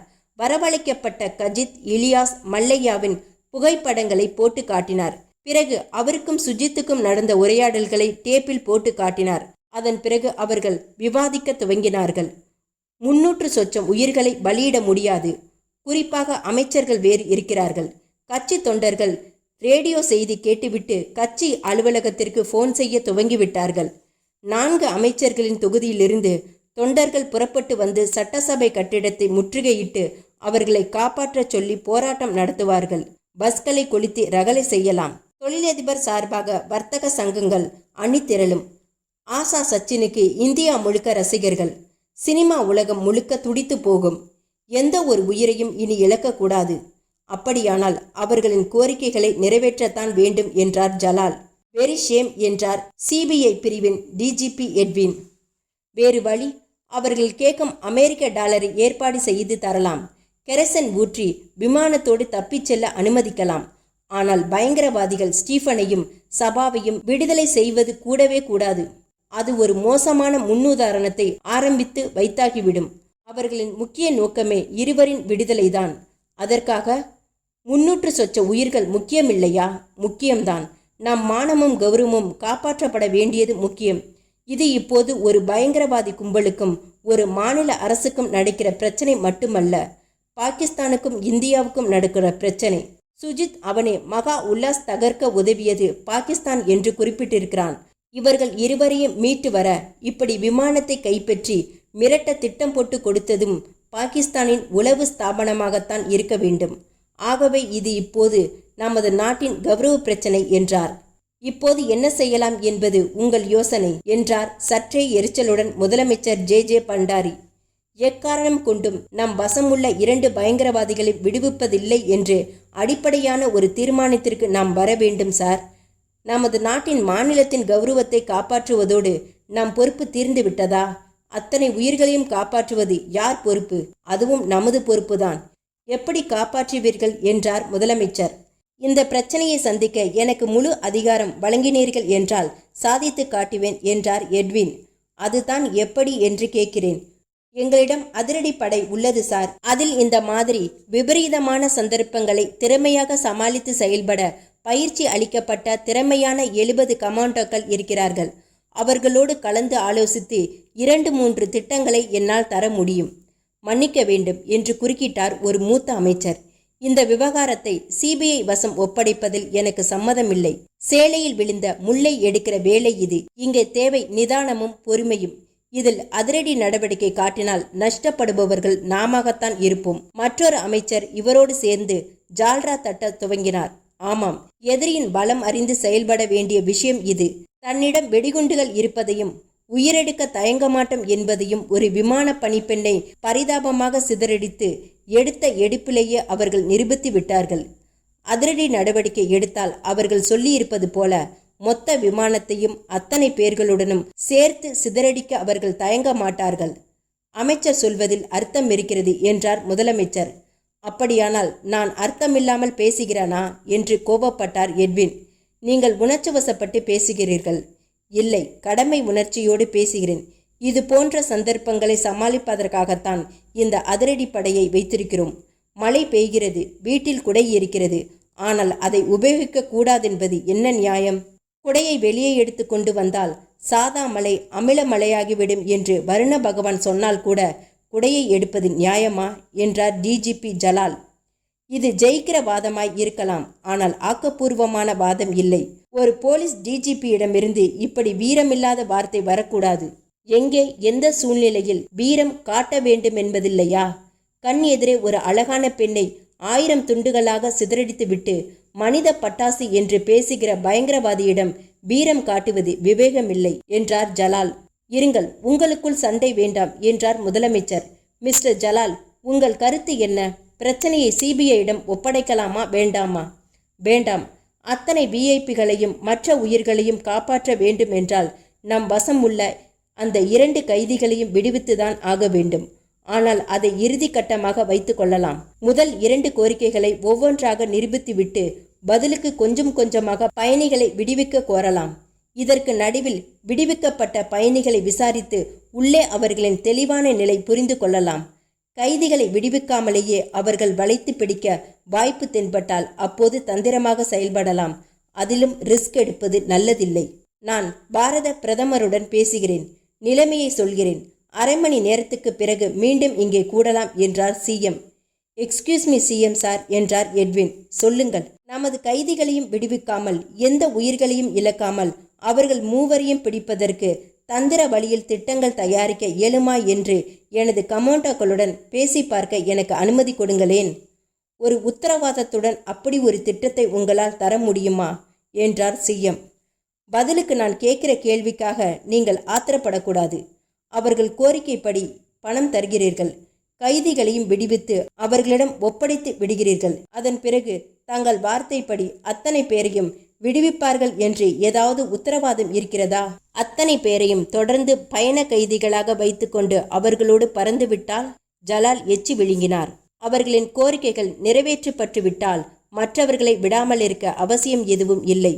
ஒரு விமான பணிப்பெண்ணை திடீரென்று கோரமாக கொலை செய்வார்கள் என்று எதிர்பார்த்தீர்களா? ஹோட்டல் உல்லாசில் இறந்து போனது 2740 பேர். அதிலும் ஏராளமான பல நாடுகளை சேர்ந்த விஐபிகள் இருந்தார்கள். கோரிக்கைகள் நிறைவேறியதும் விமானத்தை வேறு நாட்டுக்கு கொண்டு சென்று அவர்கள் மட்டும் இறங்கிக் கொண்டு விமானத்தை பயணிகளோடு சிதறடிக்க மாட்டார்கள் என்பது என்ன நிச்சயம்? அப்படியெல்லாம் எதுவும் நடக்காது என்று 100% உத்தரவாதம் உங்களால் தர முடியுமா? எட்வினின் ஆவேசமான கேள்விக்கு பதில் சொல்ல முடியாமல் அத்தனை பேரும் திணறினார்கள். அமைதியோ அமைதி. முதலமைச்சர் தன் கண்ணாடியை கழற்றிக்கொண்டு யோசித்தார். மற்றும் ஒரு அதிக பிரசங்கத்தனமான கேள்வி. ஒரு வாதத்திற்கு கேட்கிறேன். அவர்கள் தங்கள் கோரிக்கைகளில் ஒன்றாக முதலமைச்சரும் மற்ற அமைச்சர்கள் அனைவரும் விமான நிலையத்திற்கு வந்து எங்கள் விமானத்திற்கு முன்பாக நாங்கள் பார்க்க ஒட்டுமொத்தமாக ஒரே நேரத்தில் தீக்குளித்து தற்கொலை செய்து கொள்ள வேண்டும் என்று சொல்கிறார்கள் என்றால் மற்ற உயிர்களை காப்பாற்ற வேண்டுமே என்று இதையும் நிறைவேற்ற நினைப்பீர்களா? ஓகே மிஸ்டர் எட்வின், அவன் கொடுத்திருப்பது 24 மணி நேர அவகாசம். அது நாளைக்கு காலை 6 மணியோடு முடிவடைகிறது. நமக்கு அதிக நேரமில்லை. இன்னும் 2 மணி நேரத்தில் நீங்கள் ஒரு திட்டம் தயாரியுங்கள். நாம் அனைவரும் மறுபடியும் கூடுகிறோம். எங்களுக்கு திட்டத்தை விரிவாக சொல்லுங்கள். திட்டத்தை பொறுத்து அங்கீகரிப்பதும் புறக்கணிப்பதும் அமையும். இதற்கிடையில் நான் பிரதமரிடம் பேசிவிடுகிறேன். பயங்கரவாதிகளிடம் அவர்களுக்கு சாதகமாக பேச்சுவார்த்தைகள் நடந்து வருவதாக தகவல் சொல்லலாம் என்று முதலமைச்சர் எழுந்து கொண்டார். முகம் மலர்ந்தார் எட்வின். முகம் சுளித்தார் ஜலால். எட்வின் புறப்பட்டு சென்றதும் ஜலால் ஐஜி குருதேவிடம் வராண்டாவில் நடந்தபடி, இந்த ஆள் புகுந்து குழப்பி வைக்கத்தான் போகிறார். இந்த விவகாரத்தில் அதிரடி படையை கொண்டு வருவது என்று அவர் என்னதான் வாதம் செய்தாலும் விவேகமானதல்ல என்றார். அவரை சமாதானப்படுத்துவதற்காக திட்டம் தயாரிக்க சொல்லியிருக்கிறார் சிஎம் என்பது என் எண்ணம். சிஎம்முக்கு அதிரடி நடவடிக்கையில் உடன்பாடில்லை. மற்ற உயிர்களை விடுங்கள். தன் கட்சியின் 4 அமைச்சர்களை இழப்பது அவரால் முடியாது. கட்சியில் அவர் பலவீனப்பட்டு விடுவார். எட்வினின் திட்டத்தை ஒப்புக்கு கேட்டுவிட்டு நிராகரித்து விடுவார் என்றுதான் நினைக்கிறேன். நானும் அப்படித்தான் நினைத்தேன் என்றார் ஜலால். அத்தியாயம் 9. தின பத்திரிகைகள் சிறப்பு எடிசன் போட்டு வெளியிட்டு விட்டார்கள். ரேடியோ செய்தியில் வந்துவிட்டது. டெலிவிஷன் செய்தியில் காட்டிவிட்டார்கள். இந்தியா முழுக்க இந்த விவகாரத்தின் கிளைமேக்ஸை பரபரப்புடன் எதிர்பார்க்க துவங்கியது. சுஜித் ஐஜி தீனனை 2 முறை தொடர்பு கொண்டான்.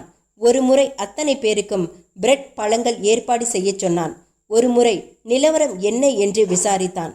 டிஜிபி முதலமைச்சருடன் பேச்சுவார்த்தை நடத்தி கொண்டிருப்பதாகவும் உயிர்களை இழக்க விருப்பமில்லாமல் சுமூகமாக முடிவுகள் எடுக்கும் நோக்கத்துடன் பேசிக் கொண்டிருப்பதாகவும் சொல்லப்பட்டது. சிஎம் பாரத பிரதமருடன் பேசினார். நிலைமைக்கு தகுந்தபடி உயிர் சேதமில்லாமல் சாதிக்க முயலுமாறு, கைதிகளை விடுவிப்பதுதான் சாத்தியம் என்று பட்டால் விடுவிக்கிற முடிவை இறுதியாக எடுக்குமாறு ஆலோசனை சொன்னார் பிரதமர்.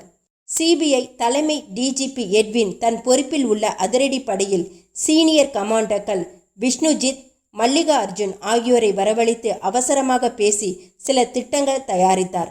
முதலமைச்சர் தெரிவித்தபடி 2 மணி நேர இடைவெளிக்கு பிறகு அனைவரும் கூடினார்கள். வேறு வழியே இல்லை என்றால் கைதிகளை விடுவித்து பயணிகளை காப்பாற்ற சொல்லிவிட்டார் பிரதமர் என்றார் முதலமைச்சர். சில பேர் அதற்கு கைத்தட்டினார்கள். வேறு வழியே இல்லை என்று தீர்மானிப்பதற்கு முன்பாக என் திட்டங்களை சொல்லலாமா என்றார் எட்வின். சொல்லுங்கள். திட்டம் 1. போயிங் 747 சூப்பர் விமானத்தில் உள்ள அமைப்புகளின் விவரங்கள் சேகரித்தேன். First class, business class, economic class என்று 3 பிரிவுகள் உள்ளன. இதை தவிர அப்பர் டெக் எக்கனாமிக் கிளாஸ் என்ற மற்றொரு வகையும் உண்டு. இதற்கு படிகள் ஏறி மேலே செல்ல வேண்டும். இதில் மொத்தம் 69 சீட்டுகள் உள்ளன. நமது கேதாய் பசிபிக் விமானத்தில் 2 விமானிகளின் லிஸ்ட் படி அந்த அப்பர் டெக் எக்கனாமிக் கிளாஸில் மொத்தமே 12 பேர் தான் பயணம் செய்திருக்கிறார்கள். சரி, விமானத்திற்குள் இருக்கும் பயங்கரவாதிகள் 3 பேர் என்பது உறுதியாகிவிட்டது. அவர்களில் ஒருவன் பைலட் கேபினிலிருந்து கண்ட்ரோல் டவருடன் தொடர்பு கொள்வதில் மும்பரமாக இருக்கும் சுஜித். மீதி 2 பேர் இலியாஸ், மல்லையா. 2 பேருமே கீழ் டெக்கில் தான் ஆயுதங்களோடு இருப்பார்கள். கீழ் டெக்கில் தான் பயணிகள் அதிகம். அப்பர் டெக்கில் உள்ள 12 பயணிகளுக்காக ஒருவன் நிற்க மாட்டான். அந்த 12 பயணிகளும் கீழ்த்தளத்திற்கு கொண்டு வரப்பட்டிருப்பார்கள். நான் உள்ளே இருந்தால் அப்படித்தான் முடிவு எடுப்பேன். சரி, அந்த 12 பயணிகளும் கீழே இருப்பார்கள் என்றே வைத்து கொள்ளலாம். உங்கள் திட்டம் என்ன, அதை சொல்லுங்கள். ஆகவே என் கணிப்புப்படி விமானத்தின் அப்பர் டெக் தற்சமயம் காலியாக இருக்க வேண்டும். விமானத்தின் மூக்கிலிருந்துதான் அவர்கள் வெளி நடவடிக்கைகளை கண்களால் பார்க்கிறார்கள். விமானத்தின் வால் பகுதியில் என்ன நடந்தாலும் அவர்கள் பார்வைக்கு வரப்போவதில்லை. அதனால் விமானத்தின் வால் பகுதியில் திறமை வாய்ந்த 6 கமாண்டோக்களை அனுப்பி விமானத்தின் மேல் வரச் சொல்லி அப்பர் டெக்கின் நேர்மேல் பகுதிக்கு வரச் சொல்லலாம். பிறகு சக்தி வாய்ந்த கேஸ் கட்டர்கள் கொண்டு விமானத்தின் மேல் பாகத்தில் துவாரம் போட்டு பெரிதாக்கி அதன் வழியாக சத்தமில்லாமல் அப்பர் டெக்கில் என்ட்ரி ஆகிவிடலாம். விமானத்தின் முக்கிய வாசலை மட்டுமே அவர்கள் பார்த்து காத்திருப்பார்கள். அப்பர் டெக்கில் இருந்து மெதுவாக நழுவி கீழே வந்து சமயோஜிதமாக 3 பேரையும் சுட்டு தள்ளி முடிந்தால் உயிரோடு பிடித்து எல்லோரையும் மீட்கலாம். இதில் நிறைய ரிஸ்க் இருப்பதாக உங்களுக்கு படவில்லையா? அப்பர் டெக்கில் அந்த 3 யாரும் இருக்க மாட்டார்கள் என்கிற ஒரு மகா பெரிய அனுமானத்தின் அடிப்படையில் திட்டம் போட்டிருக்கிறீர்கள். அங்கே ஒருவன் இருந்தால் என்றார் ஜலால். லாஜிக்காக பார்த்தால் யாரும் இருக்க வாய்ப்பில்லை. கீழ்த்தளத்தில் உள்ள அத்தனை பயணிகளையும் விழிப்பாய் கவனித்து கொள்ள ஒரு நபர் போராது. 12 பயணிகளும் கண்டிப்பாக கீழே கொண்டு வரப்பட்டிருப்பார்கள். சரி, அங்கே யாரும் இல்லை என்றே வைத்துக் கொள்வோம். விமானத்தின் மேற்பரப்பில் ஒரு ஆள் இறங்குகிற மாதிரி ஒரு ஓட்டை போடுவது சின்ன காரியமா? அதை சத்தம் வராமல் செய்ய முடியுமா? சத்தம் கேட்டு 2 பேரும் மேலே ஓடி வந்து விட மாட்டார்களா? இப்படி கேட்பீர்கள் என்று தெரியும். இதற்கு பதில் வைத்திருக்கிறேன். நிச்சயமாக விமானத்தின் மேலே ஏறி அவர்கள் தயார் நிலையில் இருப்பதை அவர்களால் உணர முடியாது. அதை மட்டும் ஒப்புக்கொள்கிறீர்களா? ஒப்புக்கொள்கிறேன். ஒரு நபர் நுழையும்படி வட்டமாக விமானத்தின் மேல்பரப்பில் வெட்டி எடுக்க நான் சொல்லும் இயந்திரத்திற்கு தேவைப்படுகிற வினாடிகள் 8 தான். 9 வினாடியில் முதல் கமாண்டோ உள்ளே குதித்திருப்பான். 6 கமாண்டோக்களும் உள்ளே இறங்கி நிற்க 12 வினாடிகள் போதும். அவன் படிகள் ஏறி மேலே வந்து சேர 18 வினாடிகள் தேவைப்படுகின்றன. நமது கமாண்டோக்கள் சுதாரிக்க முந்திக்கொண்டு நடவடிக்கை எடுக்க அவகாசமாக 6 வினாடிகள் இருக்கின்றன. இதெல்லாம் கணக்கில் சரி. நடைமுறையில் அப்படி துல்லியமாக வினாடி கணக்கு எல்லாம் பார்த்து செயல்பட முடியுமா என்றார் ஒரு அமைச்சர். அவரை செத்த எலியை பார்ப்பது போல பார்த்தார் எட்வின். விண்வெளியில் செலுத்தப்படுகிற ராக்கெட்டுகள் வினாடி சுத்தமாக கணக்கிடப்பட்டுதான் செலுத்தப்படுகின்றன. போர்க்காலங்களில் வினாடி வரை கணக்கிட்டுதான் எதிரி நாடுகளின் மேல் ஏவுகணைகள் செலுத்தப்படுகின்றன. வினாடி சுத்தமாக கணக்கிட்டுதான் மகா உல்லாஸ் ஹோட்டல் தகர்க்கப்பட்டது என்பதையும் நினைவூட்டுகிறேன். அதிரடிப்படை கமாண்டோக்கள் ஸ்கூட்டரை நிறுத்தி மினிமம் 2 ரூபாய் கூட லஞ்சம் வாங்கி கொள்கிற தொந்தி தள்ளின டிராஃபிக் போலீஸ்காரர்கள் என்றா நினைத்தீர்கள்? அவர்களுக்கு வினாடி சுத்தமாக செயலாற்றத்தான் பயிற்சிகள் வழங்கப்படுகின்றன என்றார். சரி, உங்கள் இந்த திட்டத்தின் இன்னொரு மகத்தான கேள்வியும் இருக்கிறது சார் என்றார் முதலமைச்சர். என்ன? அப்பர் டெக்கில் கமாண்டோக்கள் குதிக்கிற சத்தம் கேட்டதும் அவர்கள் மேலே ஓடி வருவார்கள் என்பது ஒரு யூகம்தானே? தங்களை ஏமாற்றிவிட்ட வெறுப்பில் கோபத்தில் தங்களிடம் உள்ள வெடிகுண்டுகளை உடனே வெடிக்கச் செய்து விடலாம் அல்லவா? அப்போது உள்ள உயிர்களோடு 6 கமாண்டோக்களின் உயிர்களையும் சேர்த்தல்லவா இழக்க வேண்டும் என்றார் முதலமைச்சர். இந்த 3 பயங்கரவாதிகளின் பின்னணியையும் ஆராய்ந்தால் அவர்கள் அப்படி செய்யக்கூடியவர்கள் இல்லை என்பது புரியும். அவர்கள் பணத்துக்காக இது போன்ற விபரீதமான காரியங்களில் ஈடுபடும் சர்வதேச பயங்கரவாதிகள். அவர்களை எந்த நாட்டின் உளவு ஸ்தாபனம் வேண்டுமானாலும் பயன்படுத்தலாம். அவர்களுக்கு என்று தனியாக கொள்கையோ லட்சியங்களோ கிடையாது. அவர்களுக்கு தேவை தங்கள் காரியங்களுக்கேற்ற சம்பளம். ரிஸ்கை பொறுத்து ரேட் உயரும். அவர்கள் எந்த ஒரு இயக்கத்தையும் சார்ந்தவர்கள் அல்ல. தற்கொலை படையினர் அல்ல. தங்கள் உயிர்களை துச்சமாக மதிப்பவர்கள் என்று சொல்லிக் கொள்வார்கள் ஒழிய அவர்களுக்கு தங்கள் உயிர் தேவை. மற்ற உயிர்கள்தான் துச்சம். எக்காரணம் கொண்டும் தங்கள் உயிர்களை இழக்க மாட்டார்கள். எல்லாம் வெறும் மிரட்டல்தான். இதை போன்ற கூலிக்கு வேலை செய்யும் பயங்கரவாதிகள் சில சந்தர்ப்பங்களில் தங்கள் உயிருக்கு ஆபத்து ஏற்படும் சூழ்நிலை அமையும் போது திட்டத்தை அப்படியே கைவிட்டுவிட்டு தங்கள் உயிரை காப்பாற்றிக் கொள்ள ஓடின சில உதாரணங்கள் என்னால் தர முடியும் என்றார் எட்வின். அப்போது தொலைபேசி அழைக்க சற்று தள்ளியிருந்த தொலைபேசியில் ஒரு உதவியாளர் பேசிவிட்டு மரியாதையுடன் டிஜிபி ஜலாலிடம் கொடுத்தார். ஏர்போர்ட்டிலிருந்து ஐஜி தீனன் பேசினார். சார், அவன் கேட்டபடி பிரெட்டும் பழங்களும் தயார் செய்தும் விமானத்தில் ஸ்டெப்ஸ் பொருத்த சொன்னான். பொருத்தினோம்.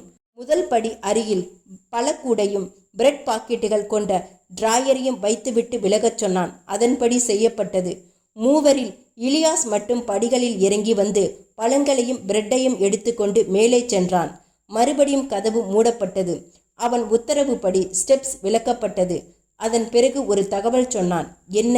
பயணிகளில் ராஜசேகரன் என்கிற ஒருவருக்கு நெஞ்சுவலி ஏற்பட்டிருக்கிறதாம். ஒரு டாக்டரை உடனே அனுப்புங்கள் என்கிறான். கார்டியாலஜிஸ்ட் பெட்டராம். ஆனால் பெண் டாக்டராகத்தான் அனுப்ப வேண்டுமாம். டாக்டர் மட்டும் போக வேண்டுமாம். டாக்டர் விமான நிலையத்திற்கு வந்ததும் தகவல் சொல்லியிருக்கிறான். கொஞ்சம் லைனில் இருங்கள் என்றார் ஜலால். அந்த செய்திகளை எல்லோருக்கும் தெரிவித்தார். ஆகா, அற்புதமான வாய்ப்பு என்று சொடக்கு போட்டார் எட்வின். மிலிட்ரியில் உள்ள லேடி கார்டியாலஜிஸ்டை உடனே அழைப்போம். அவருக்கு சில குறிப்புகள் சொல்லி அனுப்புவோம். அந்த நோயாளி அங்கேயே சிறிய வைத்தியத்தில் குணப்படுத்திவிட முடிகிற நிலையில் இருந்தாலும் கூட ஆஸ்பத்திரியில் சேர்த்தாக வேண்டும் என்று சொல்லலாம். ஒரு பெண்ணை வெடித்து சிதறடித்த அதே நேரத்தில் ஒரு பயணி அனாவசியமாக இறப்பதையும் அவர்கள் விரும்பவில்லை என்பது புரிகிறது. அதனால் நிச்சயமாக அந்த நோயாளியை ஆஸ்பத்திரி எடுத்துச் சொல்ல அனுமதிப்பார்கள். சரி, அதனால் சிகிச்சை தர சொல்லும் டாக்டரும் திரும்புவார். அவரிடம் நாம் ஒப்படைக்கும் சில பொறுப்புகளை நிறைவேற்றிவிட்டு வருவார். சில கேள்விகளுக்கு விடைகளோடு வருவார். அதன் பிறகு நாம் நம் நடவடிக்கைகளை திட்டமிடலாம். ஆனால் அவர்களுக்கு 3 கோரிக்கைகளில் 2 கோரிக்கைகளை நிறைவேற்ற மாநில அரசு முடிவு செய்துவிட்டது என்றும் 3வது கோரிக்கை குறித்து மத்திய அரசை தொடர்பு கொண்டிருப்பதாகவும் அவர்கள் கலந்து ஆலோசித்து பதில் தர அவகாசம் கேட்டிருப்பதாகவும் சொல்லி மேலும் ஒரு 24 மணி நேரம் அவகாசம் கேட்டுக்கொள்ளலாம். முதலமைச்சர் எல்லோரையும் ஒரு முறை பார்த்தார். யாரும் எந்த எதிர்ப்பும் சொல்லவில்லை என்பதால், சரி, நீங்களும் டிஜிபி ஜலாலும் இணைந்து ஆலோசித்து எந்த ஒரு முடிவையும் எடுங்கள். 2 பேருக்கும் சம்மதம் இருந்தால்தான் அந்த முடிவை செயல்படுத்த வேண்டும். எடுக்கப்படுகிற முடிவுகள் உடனே எனக்கு தெரிவிக்கப்பட வேண்டும். புறப்படலாம் நீங்கள் என்றார். அத்தியாயம் 10. ஏர்போர்ட் கண்ட்ரோல் அறை. டிஐஜி ஜலால் விமானத்தில் இருக்கும் சுஜித்தை தொடர்பு கொண்டார். நீ சொன்னபடி ஒரு பெண் டாக்டர் தயார். ஸ்டெப்ஸ் பொருத்தலாமா? அவரை அனுப்பி வைப்பதற்கு அனுமதி? சரி, எந்த ட்ரிக்குகளும் வேண்டாம் சார். அதெல்லாம் எதுவும் இல்லை.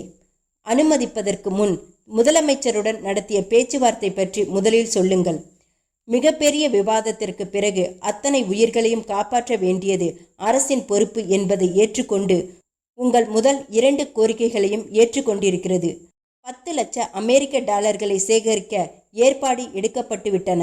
இந்த விமானத்துடன் நீங்கள் தப்பி செல்வதற்கு கரசன் நிரப்பி தேவையான இதர உதவிகளையும் செய்ய முன்வந்துள்ளது. ஆனால் 3வது கோரிக்கையை பொறுத்தவரை சட்ட சிக்கல் உள்ளது. ஸ்டீஃபன் சபா மேல் பலவிதமான வழக்குகளை மத்திய அரசு போட்டுள்ளது. அதனால் அவர்களை விடுவிக்க மத்திய அரசின் அனுமதி தேவை. தெரியும். பிரதமரை நேரடியாக தொடர்பு கொண்டு சிஎம் பேசினார். இங்கே உள்ள நிலவரத்தை எடுத்துச் சொல்லி அனுமதி கோரினார். அவர் உடனே முக்கிய அமைச்சர்களையும் சட்ட வல்லுநர்களையும் கூட்டி ஆலோசித்துவிட்டு பதில் தருவதாகவும் அதற்கு ஒரு நாள் தேவை என்றும் அவகாசம் கேட்டிருக்கிறார். அதனால் நீங்கள் 24 மணி நேரம் என்கிற கெடுவை தளர்த்தி 48 மணி நேரமாக அவகாச நேரத்தை மாற்றிக்கொள்ள வேண்டும். யோசிக்கிறோம். அவகாசம் தந்துதான் ஆக வேண்டும். வேறு வழியில்லை எங்களுக்கு. மத்திய அரசு அனுமதிக்காமல் அந்த கைதிகளை எங்களால் விடுவிக்கவே முடியாது. அதற்கு எங்களுக்கு அதிகாரமே இல்லை. தயவு செய்து எங்கள் சூழ்நிலையை உணர்ந்து கொண்டு உங்களோடு ஒத்துழைக்க விரும்பும் எங்கள் நல்லெண்ணத்தை புரிந்து கொண்டு கொஞ்சம் விட்டு கொடுத்து நடந்து கொள்ள வேண்டும் நீங்கள். சில வினாடிகள் அமைதிக்கு பிறகு, சரி, அவகாசத்தை மேலும் 24 மணி நேரம் நீட்டிக்க நாங்கள் சம்மதிக்கிறோம். அடுத்து, மாநில அரசு முதல் 2 கோரிக்கைகளை நிறைவேற்ற சம்மதித்து உள்ளதால் அதை பாராட்டும் வகையில் நீங்கள் விமானத்தில் உள்ள பயணிகளை மட்டும் முதலில் விடுதலை செய்ய வேண்டும் என்பது முதலமைச்சரின் வேண்டுகோள். மீண்டும் அங்கே அமைதி. பிறகு சில நிபந்தனைகளோடு சம்மதிக்கிறோம். அதாவது 10 லட்சம் அமெரிக்கன் டாலர்கள் எங்கள் கைக்கு வந்ததும் விமானத்தில் உள்ள பயணிகளில் பெண்களை மட்டும் விடுதலை செய்கிறோம். விமானத்தில் ஃபியூல் நிரப்பப்பட்டதும் ஆண்களை மட்டும் விடுதலை செய்கிறோம். ஆனால் அந்த 6 விஐபிகளையும் விமானத்தின் ஊழியர்களையும் மட்டும் எங்கள் இறுதி கோரிக்கை நிறைவேறும் வரை பயண கைதிகளாக வைத்திருப்போம். ஸ்டீஃபனும் சபாவும் எங்களிடம் ஒப்படைக்கப்பட்டதும் 6 விஐபிகளையும் விடுதலை செய்வோம். அதன் பிறகு விமான ஊழியர்களோடு நாங்கள் புறப்படுகிறோம். திட்டமிட்டபடி ஒரு பயணம் நிகழ்ந்து முடிந்ததும் விமானத்தையும் அவர்களையும் விட்டுவிட்டு நாங்கள் விலகி விடுவோம். சரி, இப்போது விமானத்தின் ஸ்டெப்ஸ் பொருத்த சொல்லி அந்த டாக்டரை அனுப்பி வையுங்கள் என்றான் சுஜித். விமான நிலைய வளாகத்தில் இப்போது ஏகப்பட்ட டெலிவிஷன் நிலையங்களிலிருந்து வந்து கேமராக்கள் படமெடுத்து கொண்டிருக்க ஸ்டெப்ஸ் பொருத்தப்பட்டது. புடவை கட்டி கோட் அணிந்த டாக்டர் ஜோனட் தன் மருத்துவ கிட் ஒன்றுடன் படிகளில் ஏறினார். விமானத்தின் கதவு திறந்தது. உள்ளே வந்த டாக்டர் துப்பாக்கி முனையில் அவரை வரவேற்றான் இலியாஸ். கதவு மூடிக்கொண்டது. எல்லா பயணிகளும் சீட் பெல்ட் போடப்பட்டு இருந்தார்கள். நிறைய பேர் மயக்கத்தில் இருந்தார்கள். மீதி பேர் பய நடுக்கத்தில் இருந்தார்கள். நிறைய பேர் தரையில் உட்கார வைக்கப்பட்டிருந்தார்கள். நெஞ்சு வலியில் துடித்த ராஜசேகரன் படுக்க வைக்கப்பட்டிருந்தார். அவரை சுட்டி காட்டினான் இலியாஸ். ஒரு நிமிடம் டாக்டர் என்று மல்லையா டாக்டரை 2 கைகளால் தடவி சோதித்தான். மெடிக்கல் கிட்டை திறந்து சுத்தமாக சோதித்து பார்த்தான். இப்போது நீங்கள் அவரை சோதிக்கலாம். டாக்டர் அந்த நோயாளியை சோதித்தார். உடனடியாக ஒரு ஊசி போட்டார். நிலைமை சரியில்லை. இவருக்கு உடனடியாக தீவிர சிகிச்சை தர வேண்டும். ஆஸ்பத்திரியில் சேர்த்து ஆக்சிஜன் கொடுத்து அவசரமாக மேஜர் ஆபரேஷன் செய்தாக வேண்டும். தாமதித்தால் இவர் உயிர் போய்விடும் என்றார் டாக்டர் ஜோனட். இலியாசும் மல்லையாவும் தங்களுக்குள் பார்த்து கொண்டார்கள். சுஜித் அங்கே வந்ததும் அவனிடம் நிலைமை சொல்லப்பட்டது. சுஜித் சில வினாடிகள் யோசித்தான். பிறகு கேபின் சென்றான். ஃப்ளைட் கேப்டனும் மற்றவர்களும் மயங்கி சரிந்திருக்க மைக்கில் டிஜிபி ஜலாலுடன் பேசினான். உங்கள் மாநில அரசு ஒத்துழைப்பதற்காக நன்றி தெரிவிக்கும் விதமாக தீவிர சிகிச்சை தேவைப்படுகிற அந்த இதய நோயாளியை வெளியே விட அனுமதிக்கிறோம். ஒரு ஆம்புலன்ஸ் விமானம் அருகில் வரலாம். நோயாளியும் டாக்டரும் அனுப்பப்படுகிறார்கள். தேங்க்ஸ் என்றார் டிஜிபி ஜலால். முதல் கோரிக்கையை எப்போது நிறைவேற்றப் போகிறீர்கள்? ஏற்பாடுகள் நடக்கின்றன. நான் தலைமைச் செயலாளரை கலந்து கொண்டு சரியான நேரத்தை தெரிவிக்கிறேன். நல்லது. விமானத்தின் வாசல் கதவு திறக்கப்பட்டது. டாக்டர், நீங்கள் இந்த நோயாளியை அழைத்துச் செல்லலாம். அதற்கு முன் ஒரு நிமிடம் என்றான் இலியாஸ். என்ன என்றார் டாக்டர். இலியாஸ் குனிந்து ஒரு சீட்டுக்கு அடியில் சிறிய பட்டன் சைஸில் இருந்த மைக்ரோஃபோனை எடுத்து டாக்டர் கையில் கொடுத்தான். சற்று முன் நீங்கள் நோயாளியை சோதித்தபடி உங்கள் கால் ஹீல்ஸில் ஒளித்து வைத்திருந்த இந்த மைக்ரோஃபோனை காலாலேயே தட்டி சீட்டுக்கு அடியில் அனுப்பினீர்கள் இல்லையா? அது. வியர்த்து போனார் டாக்டர். நீங்கள் என்ன செய்வீர்கள்? போலீஸ் சொல்லி தந்தபடி செய்தீர்கள். போங்கள், போய் இந்த மாதிரி அசட்டுத்தனமான முயற்சிகள் எதுவும் வேண்டாம் என்று சொல்லுங்கள். நாங்கள் விமானத்தை கடத்துவது என்பது இது 7வது முறை. எத்தனை நாட்டின் போலீஸை பார்த்திருப்போம். அப்புறம் இதை பாருங்கள். அவன் சுட்டி காட்டிய இடத்தில் ஒரு மகா பெரிய சூட்கேஸ் அளவில் சர்க்கியூட் அமைத்து தயாராக வைக்கப்பட்டிருந்த வெடிகுண்டு செட்டப் இருந்தது. ஒரு கேமராவை எடுத்து மல்லையா அந்த வெடிகுண்டை புகைப்படம் எடுத்தான். உடனே அந்த கேமரா புகைப்பட பிரதியை துப்பியது. அதை டாக்டர் கையில் கொடுத்தான். இந்த புகைப்படத்தை கொண்டு சென்று உங்கள் போலீசிடம் கொடுங்கள். வெடிகுண்டு நிபுணர்களை கருத்து கேட்க சொல்லுங்கள். இந்த ஒட்டுமொத்த விமானத்தையும் சிதறடிக்கிற சக்தி இந்த வெடிகுண்டுக்கு இருக்கிறதா இல்லையா என்பதை அவர்கள் சொல்லுவார்கள். முகம் வெளுத்து போன டாக்டர் அந்த நோயாளியின் கையை தன் தோளில் போட்டு தாங்கி வெளியே நடத்தினார். கதவு மூடிக்கொண்டது. படிகளில் இறங்கி தயாராய் நின்றிருந்த ஆம்புலன்ஸில் ஏறியதும் அது கட்டிடம் நோக்கி விரைந்தது. அந்த ஆம்புலன்ஸ் கட்டிடத்தின் வெளியே சுற்றி கொண்டு வர அங்கே காத்திருந்த ஜலாலும் எட்வினும் அதில் ஏறிக்கொண்டார்கள். என்ன, இவர் நிலைமை எப்படி இருக்கிறது? ஓகே, பெரிய ஆபத்தில்லை. நீங்கள் சொல்லிக் கொடுத்ததைப் போலவே மிகைப்படுத்தி சொன்னேன். ஆனால் மைக்ரோஃபோனை அவர்கள் கண்டுபிடித்து விட்டார்கள். விவரம் சொன்ன டாக்டர் அந்த புகைப்படம் கொடுத்து அவர்கள் சொன்னதை அப்படியே சொன்னார். சரி, நான் சொன்னதை கவனித்தீர்களா டாக்டர் என்றார் எட்வின். எல்லா சீட்டுகளிலும் நபர்கள் இருக்கிறார்கள். தவிர 12 பேர்கள் மட்டும் கீழே நடைபாதையில் அமர வைக்கப்பட்டிருந்தார்கள். சபாஸ், என் யூகம் சரி. அந்த 12 பேரும் அப்பர் டெக் எக்கனாமிக் கிளாஸில் பயணம் செய்தவர்கள். அவர்களையும் நேரடி கண்காணிப்பில் வைத்து கொள்ள கீழே கொண்டு வந்திருக்கிறார்கள். அதனால் நான் நினைத்தபடி அப்பர் டெக் காலி. ஜலால், நான் சொன்ன திட்டப்படி 6 கமாண்டோக்களை நான் தயார் செய்து ரகசியமாக ஒரு ஒத்திகை பார்த்து விடுகிறேன். இன்றைக்கு இரவு 12 மணி இல்லை, 1 மணிக்கு ஆக்ஷனை வைத்து கொள்ளலாம் என்றார் ஆர்வமாக எட்வின். கொஞ்சம் பொறுங்கள் எட்வின், பரபரப்பாக பேசாதீர்கள். 7 முறை விமானத்தை கடத்தியிருக்கிறோம் என்று சொல்லியிருக்கிறார்கள். நீங்கள் சாமர்த்தியமாக டாக்டர் மூலம் அனுப்பிய மைக்ரோஃபோனை கையில் கொடுத்தனுப்பி நம் முகத்தில் கரியை பூசிவிட்டார்கள். புகைப்படத்தில் இந்த வெடிகுண்டை பாருங்கள். இது பொம்மை இல்லை, நிஜம். நிஜமாக இது வெடிக்கும். வெடித்தால் விமானம் கண்டிப்பாக சிதறும். அவர்களை குறைவாக மதிப்பிட நான் தயாராக இல்லை. பகுதி பகுதியாக பயணிகளை விடுவிக்க ஒப்புக்கொண்டுள்ள அவர்களின் கோபத்தை சம்பாதிப்பது மோசமான எதிர் விளைவுகளை சந்திக்க நான் தயாராக இல்லை. அதிரடி நடவடிக்கை வேண்டவே வேண்டாம் என்பதுதான் என் கருத்து.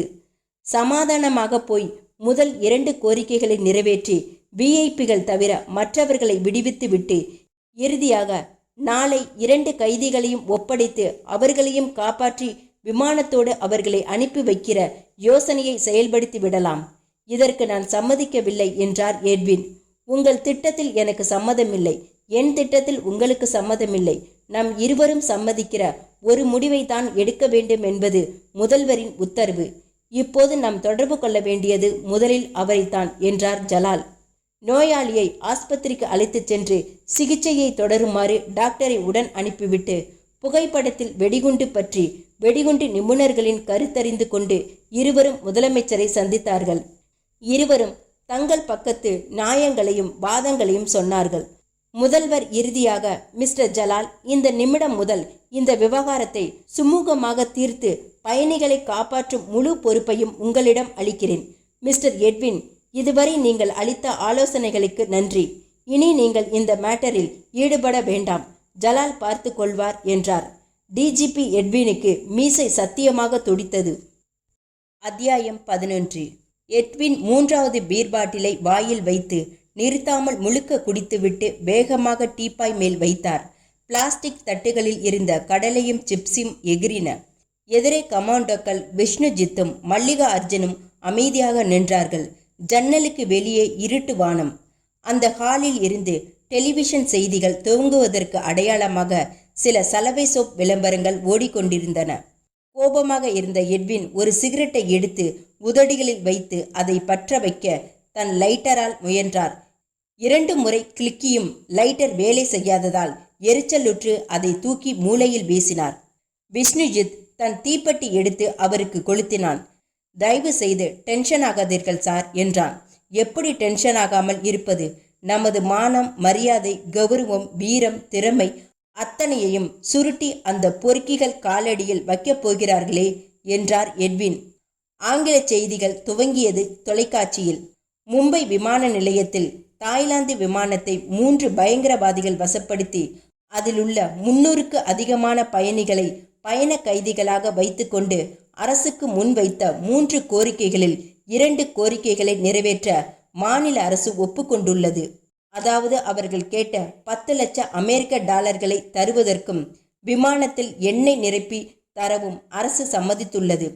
விசாரணை கைதிகளாக இருக்கும் பயங்கரவாதிகள் ஸ்டீஃபன் மற்றும் சபாநாயகம் இவர்களை விடுவித்து ஒப்படைப்பது குறித்து மத்திய அரசின் அனுமதியை கோரியிருப்பதாகவும் அவர்கள் ஆலோசனை செய்வதற்காக மேலும் 24 மணி நேரம் அவகாசம் பெற்றிருப்பதாகவும் மராட்டிய காவல்துறை உயர் அதிகாரி திரு ஜலால் தெரிவித்தார். விமானத்தில் உள்ள அத்தனை பயணிகளும் ஆரோக்கியமாக இருப்பதாகவும் அவர்களுக்கு தேவையான உணவு வழங்கப்பட்டு வருவதாகவும் இது குறித்து யாரும் பதட்டப்படவோ கவலைப்படவோ அவசியமில்லை என்று அவர் தெரிவித்தார். ஒரே ஒரு பயணிக்கு மாரடைப்பு ஏற்பட்டதாகவும் அவருக்கு இப்போது தீவிர சிகிச்சை அளிக்கப்பட்டு உடல்நிலை முன்னேற்றம் கண்டுள்ளது என்றும் தெரிவித்தார். பயங்கரவாதிகளின் முதல் கோரிக்கையை நாளை காலை 10 மணிக்கு நிறைவேற்ற இருப்பதாகவும் அதன் பிறகு விமானத்தில் உள்ள பெண் பயணிகள் யாவரும் விடுவிக்கப்படுவார்கள் என்று அவர் தெரிவித்தார். நாளை மாலை 4 மணிக்கு 2வது கோரிக்கையை நிறைவேற்றி ஆண் பயணிகளை விடுவிக்கப் போவதாகவும் கூறினார். பயணிகளின் உயிர்களின் முக்கியத்துவத்தை மத்திய அரசுக்கு விரிவாக எடுத்துரைத்துள்ளதால் சமாதானமான முடிவு எடுக்கப்பட்டு எந்த பிரச்சனையும் இல்லாமல் அனைவரும் மீட்கப்படுவார்கள் என்று தாம் நம்புவதாக அவர் கூறினார். கடத்தப்பட்ட விமானத்தில் டாக்டர் சென்று நோயாளியோடு ஆம்புலன்ஸில் ஏறி திரும்புவதை டிஜிபி ஜலால் தன் துணை அதிகாரிகளுடன் ஆலோசிப்பதை எல்லா விஷுவல்களிலும் காட்டிவிட்டு அடுத்த செய்திக்கு சென்றது தொலைக்காட்சி. ஷேம், வெரி ஷேம் என்று கத்தினார் எட்வின். மத்திய அரசு ஒப்புக்கொண்டு விடுமா சார் என்றான் மல்லிகா அர்ஜுன். ஏற்கனவே ஒப்புக்கொண்டு விட்டது. பொதுமக்களிடம் ஒரு சிம்பதி உருவாக்கவும் யோசனை செய்துதான் முடிவெடுக்கிறார்கள் என்று உணர்த்தவும் கைதிகளை விடுவிப்பதை கடைசி கட்டமாக வைத்திருக்கிறார்கள். என்னால் சாதிக்க முடியும் என்பதை யாரும் ஏற்பதாக இல்லை. அந்த கைதிகளை ஒப்படைப்பதும் அந்த பயங்கரவாதிகளை தப்பிப்போக விடுவதும் எவ்வளவு முட்டாள்தனம் என்று யாரும் யோசிப்பதாக இல்லை. முட்டாள்தனம் மட்டும் இல்லை, அபாயமும் கூட. இந்த 300 சொச்ச உயிர்களை பற்றி மட்டுமே யோசிக்கிறார்கள். அவர்களின் தொடர்ந்த பயங்கரவாத செயல்களால் நாடெங்கும் இனிமேலும் அழிய போகிற ஆயிரக்கணக்கான உயிர்களை பற்றி கவலைப்படுவதாக இல்லை. என் வீட்டு கூரையில் நெருப்பு எரிகிறது. சரி, என்ன செய்ய வேண்டும்? அதை அணைக்க வேண்டுமா இல்லையா? அந்த நெருப்பு எரியும் கீற்றுகளை அள்ளி அடுத்த கூரையில் போட்டுவிட்டு என் வீட்டை மற்றும் காப்பாற்ற நினைப்பது எந்த வகையில் நியாயம்? படபடத்தார் எட்வின். சார், விமானத்தில் இருப்பவர்களை பலி கொடுத்தாலும் சரி, கைதிகளை விடுவிக்க கூடாது என்கிறீர்களா என்றான் விஷ்ணுஜித். நோ, நான் என்ன அரக்கனா அப்படி சொல்ல? அவர்களையும் காப்பாற்றி பயங்கரவாதிகளையும் பிடிக்க ஒரு ரிஸ்கான நடவடிக்கைகளை எடுப்பதுதான் புத்திசாலித்தனம் என்கிறேன். அந்த ரிஸ்க் எடுக்க யாரும் யோசிப்பார்கள் சார். நடந்த வன்முறைக்கு உயிர் சேதத்திற்கும் கவலைப்படலாம். கண் எதிரே உயிர் சேதம் நிச்சயம் என்கிற நிலையில் அமைதி விரும்பும் நம் நாட்டின் கொள்கை அதை அனுமதிக்க விரும்பாதது இயல்புதான் சார் என்றான் மல்லிகா அர்ஜுன். எனக்கு வாதங்கள் பிடிக்காது, செயல்தான் பிடிக்கும். இப்போது ஒன்றும் கெட்டுவிடவில்லை. பயண கைதிகள் உயிர் சேதம் இல்லாமல் நம்மிடம் உள்ள 2 கைதிகளும் ஒப்படைக்காமல் அவர்களை மடக்கி பிடிக்க ஏதாவது யோசனை உத்தரவாதமாக வெற்றியுடன் உங்களுக்கு தோன்றுகிறதா என்றார் எட்வின். சாரி சார், நாங்கள் யோசித்த பல திட்டங்களில் ரிஸ்க் உள்ளது. எதிலும் 100% ஜெயிப்போம் என்று உத்தரவாதம் சொல்ல முடியாது என்றார் விஷ்ணுஜித். வெறுப்பாக முகத்தை திருப்பிய எட்வின் டெலிவிஷன் திரையில் அவ்வப்போது வாசிக்கப்பட்ட ஒரு செய்தியை கவனித்தார். அவரின் புருவங்கள் உயர்ந்தன. இந்த ஃப்ரெட்ரிக் கில்சன் இப்போது மும்பையில் இருக்கிறாரா என்றார் குரலில் ஆச்சரியம் பரவ. ஆமாம் சார், இன்று செய்தித்தாள்களில் பேட்டி கூட கொடுத்துள்ளார். முகம் பிரகாசமாகி எட்வின் சொடுக்கு போட்டார். இவர் மட்டும் என்னோடு ஒத்துழைத்தால் என்னால் ஒரு புதிய திட்டம் போட முடியும். அதில் 100% உத்தரவாதம் தர முடியும் என்றார். நாம் மிக மிக உடனே இவரை சந்திக்க வேண்டும். அத்தியாயம் 12. ஃப்ரெட்ரிக் கில்சன் தன் 60 வயதில் இருந்தார். முகத்தில் நிறைய சுருக்கங்கள். பொய்ப்பல் உடனே கண்டு கொள்ள முடிந்தது. மிக ஒல்லியாக இருந்தார். அந்த நட்சத்திர ஹோட்டலில் அவர் அறைக்கதவை இவர்கள் தட்டிய போது மணி 11. ஏதோ புத்தகம் படித்து கொண்டிருந்தவர் அதில் அடையாள விரல் வைத்து மூடிய நிலையில் கதவை திறந்து கண்களை குறுக்கி பார்த்தார். வணக்கம் சார், நான் சிபிஐ தலைமை அதிகாரி எட்வின். இவர்கள் இருவரும் கமாண்டோஸ். அவசியம் காரணமாக உங்களை இந்த நேரத்தில் தொந்தரவு செய்ததற்கு மன்னிக்க வேண்டும் என்றவர் தன் அடையாள அட்டையை எடுத்து அவரிடம் காட்டினார். வாருங்கள், என்னிடம் ஏதாவது விசாரணையா? நான் உங்கள் நாட்டு தொழில் ரீதியாக ஒரு விருந்தாளியாக வந்திருக்கிறேன். தெரியும் என்று அமர்ந்தார்கள். முதலில் சில விஷயங்கள் உங்களுக்கு தெரிவிக்க வேண்டும். மும்பை விமான நிலையத்தில் ஒரு தாய்லாந்து விமானத்தை அதில் உள்ள பயணிகளோடு 3 பயங்கரவாதிகள் பிடித்து வைத்து கொண்டு அரசாங்கத்தை பிளாக்மெயில் செய்து வருகிற செய்தி உங்களுக்கு தெரியுமா? செய்தித்தாளிலும் பார்த்தேன், டெலிவிஷனிலும் பார்த்தேன். நல்லது. ஒருபுறம் அவர்கள் வைத்துள்ள கோரிக்கைகளை நிறைவேற்றி பயணிகளை காப்பாற்றும் முயற்சியில் நடந்து வருகின்றன. அதே சமயம் அந்த 2 கைதிகளையும் அவர்களிடம் ஒப்படைக்காமல் அவர்களை மடக்க சாத்தியமுண்டா என்று நான் யோசித்த போது உங்களை டிவியில் காட்டினார்கள். உடனே ஒரு ஐடியா தோன்றியது. தாங்கள் என்னோடு ஒத்துழைக்க முடியுமா? நான் எப்படி இதில்? எனக்கு இதற்கும் எந்த வகையில் சம்பந்தம்? நீங்கள் மனம் வைத்தால் முடியும் சார். எனக்கு புரியவில்லை. என் திட்டத்தை சொல்கிறேன். முழுக்க கேட்டுவிட்டு பிறகு சரியா வருமா என்று யோசித்து பார்த்து பிறகு நீங்கள் ஒத்துழைக்கலாமா என்கிற முடிவுக்கு வாருங்கள் என்றார் எட்வின். சரி, சொல்லுங்கள். எட்வின் தன் திட்டத்தை விரிவாக சொன்னார். ஃப்ரெட்ரிக் கில்சன் வியர்த்து போனார். என்ன அப்படி பார்க்கிறீர்கள்? நான் எதிர்பார்ப்பது போல நீங்கள் திறமையாக செய்துவிட்டால் இந்த திட்டம் உத்தரவாதமாக வெற்றிதானே? வெற்றிதான். ஆனால் என்ன? எனக்கு அவகாசம் இருக்கிறதா என்று புரியவில்லை. உங்களுக்கு எவ்வளவு நேரமாகும்? அடிப்படையை தயாரித்து கொள்ள 6 மணி நேரம் ஆகும். அதன் பிறகு மறுபடி 6 மணி நேரம் தேவைப்படும். ஆக 12 மணி நேரம். இப்போது மணி 11. நீங்கள் இன்னும் 2 மணி நேரம் கழித்து அல்லது 3 மணி நேரம் கழித்து 2 மணி அளவில் துவங்குவீர்கள் என்று வைத்துக்கொள்வோம். மதியம் 2 மணிக்கு உங்கள் வேலை முடிந்துவிடுமல்லவா? அதன் பிறகு எங்கள் வேலையை நாளை இரவு வைத்துக்கொள்வதாக உத்தேசம். அது சரி. நான் தேர்ந்தெடுக்க வேண்டாமா? தேர்ந்தெடுப்பதற்கு முன்பாக நான் பார்க்க வேண்டாமா? எல்லா ஏற்பாடுகளும் தயார். நீங்கள் இப்போது எங்களுடன் புறப்பட்டு வர வேண்டியதுதான் பாக்கி. எனக்கு 5 நிமிடங்கள் தருவீர்களா? உடை மட்டுமாவது மாற்றிக்கொள்கிறேன் என்று சிரித்தார் ஃப்ரெட்ரிக் கில்சன். தாராளமாக என்றார் எட்வின். 10 நிமிடங்களில் அந்த காரில் அவர்கள் புறப்பட்டார்கள். 25 நிமிடம் பயணம். அந்த கருங்கல் கட்டிடம் முன்பாக வந்து நின்றது கார். இறங்கினார்கள். ஆயுதம் தாங்கிய காவல் வீரர்கள் சல்யூட் அடித்துவிட்டு கதவை திறந்து விட்டார்கள். உள்ளே நடந்தார்கள். அடுத்த கேட். அதன் பிறகு நீளமான வராண்டா. 10 அடிக்கு ஒரு காவல் வீரன். திரும்பியதும் வரிசையாக விசாரணை கைதிகளின் தனித்தனி சிறைகள். ஒன்றில் ஸ்டீஃபன், அடுத்ததில் சபாநாயகம். சிறையின் கம்பி கதவருகில் வந்தவர்கள், திறக்க வேண்டுமா சார் என்றான் அங்கிருந்த அதிகாரி. வேண்டாம் மிஸ்டர் ஃப்ரெட்ரிக், இவன்தான் ஸ்டீஃபன். அடுத்த அறையில் வைக்கப்பட்டிருப்பவன் சபாநாயகம் என்றார் எட்வின்.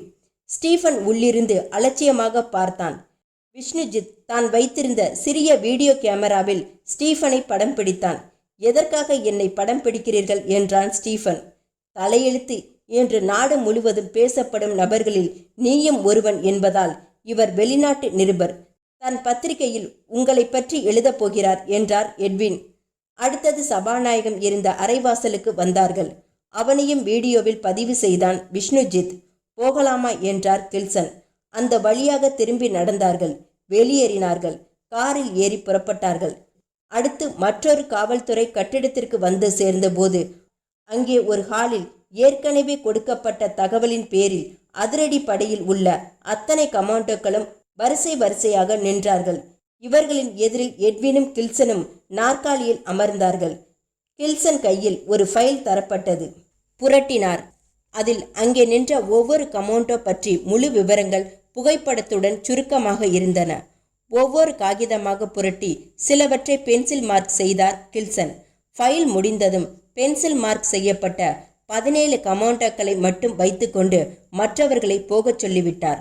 அந்த 17 பேரையும் ஒவ்வொருவரையும் தன் அருகில் அழைத்து வரச் சொன்னார். பார்த்தார். இறுதியில் 4 பேரை மட்டும் தேர்ந்தெடுத்தார். தேர்வு செய்யப்பட்ட 4 பேர் மற்றொரு காரில் அவர்களை தொடர எல்லோருமாக அந்த நட்சத்திர ஹோட்டலுக்கு வந்து சேர்ந்தபோது மணி 2:30.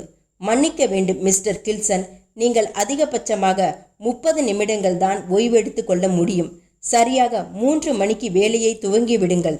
நான் 12 மணி நேரம் கழித்து மாலை 3 மணிக்கு இங்கே வருகிறேன். விஷ்ணுஜித் நீங்கள் கேட்கிற எந்த உதவியும் செய்து தருவார். எங்களுக்கு வேறு பல ஏற்பாடுகள் செய்ய வேண்டியுள்ளது. வருகிறோம்.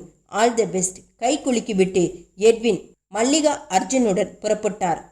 தன் காரில் தன் வீடு நோக்கி போகும்போது கம்பீரமாக ஒரு சிகரெட்டை பற்ற வைத்த எட்வின், மல்லிகா அர்ஜுன், நம் சக்தி என்ன என்பதை டிஜிபி ஜலாலுக்கும் முதலமைச்சருக்கும் நிரூபிக்க வேண்டும் என்கிற ஈகோ பெரிதாக இல்லை எனக்கு. நம் சக்தி என்ன என்பதை பாகிஸ்தானுக்கு உணர்த்த வேண்டும் என்பதுதான் என் நிஜமான வெறி. என்ன நினைக்கிறாய்? சாதித்து விடுவோமா என்றார். அப்படித்தான் நினைக்கிறேன் சார். என்ன சந்தேகமாக சொல்கிறாய்? எல்லாம் சரியாக பிரச்சனை இல்லாமல் நடந்து முடிய வேண்டுமே என்று ஒரு பயம் இருக்கிறது சார். பயப்படாத மேன். முடியும் என்று முதலில் நம்பு. பிறகு முயற்சியை துவங்கு. நிச்சயம் சாதிக்கலாம்.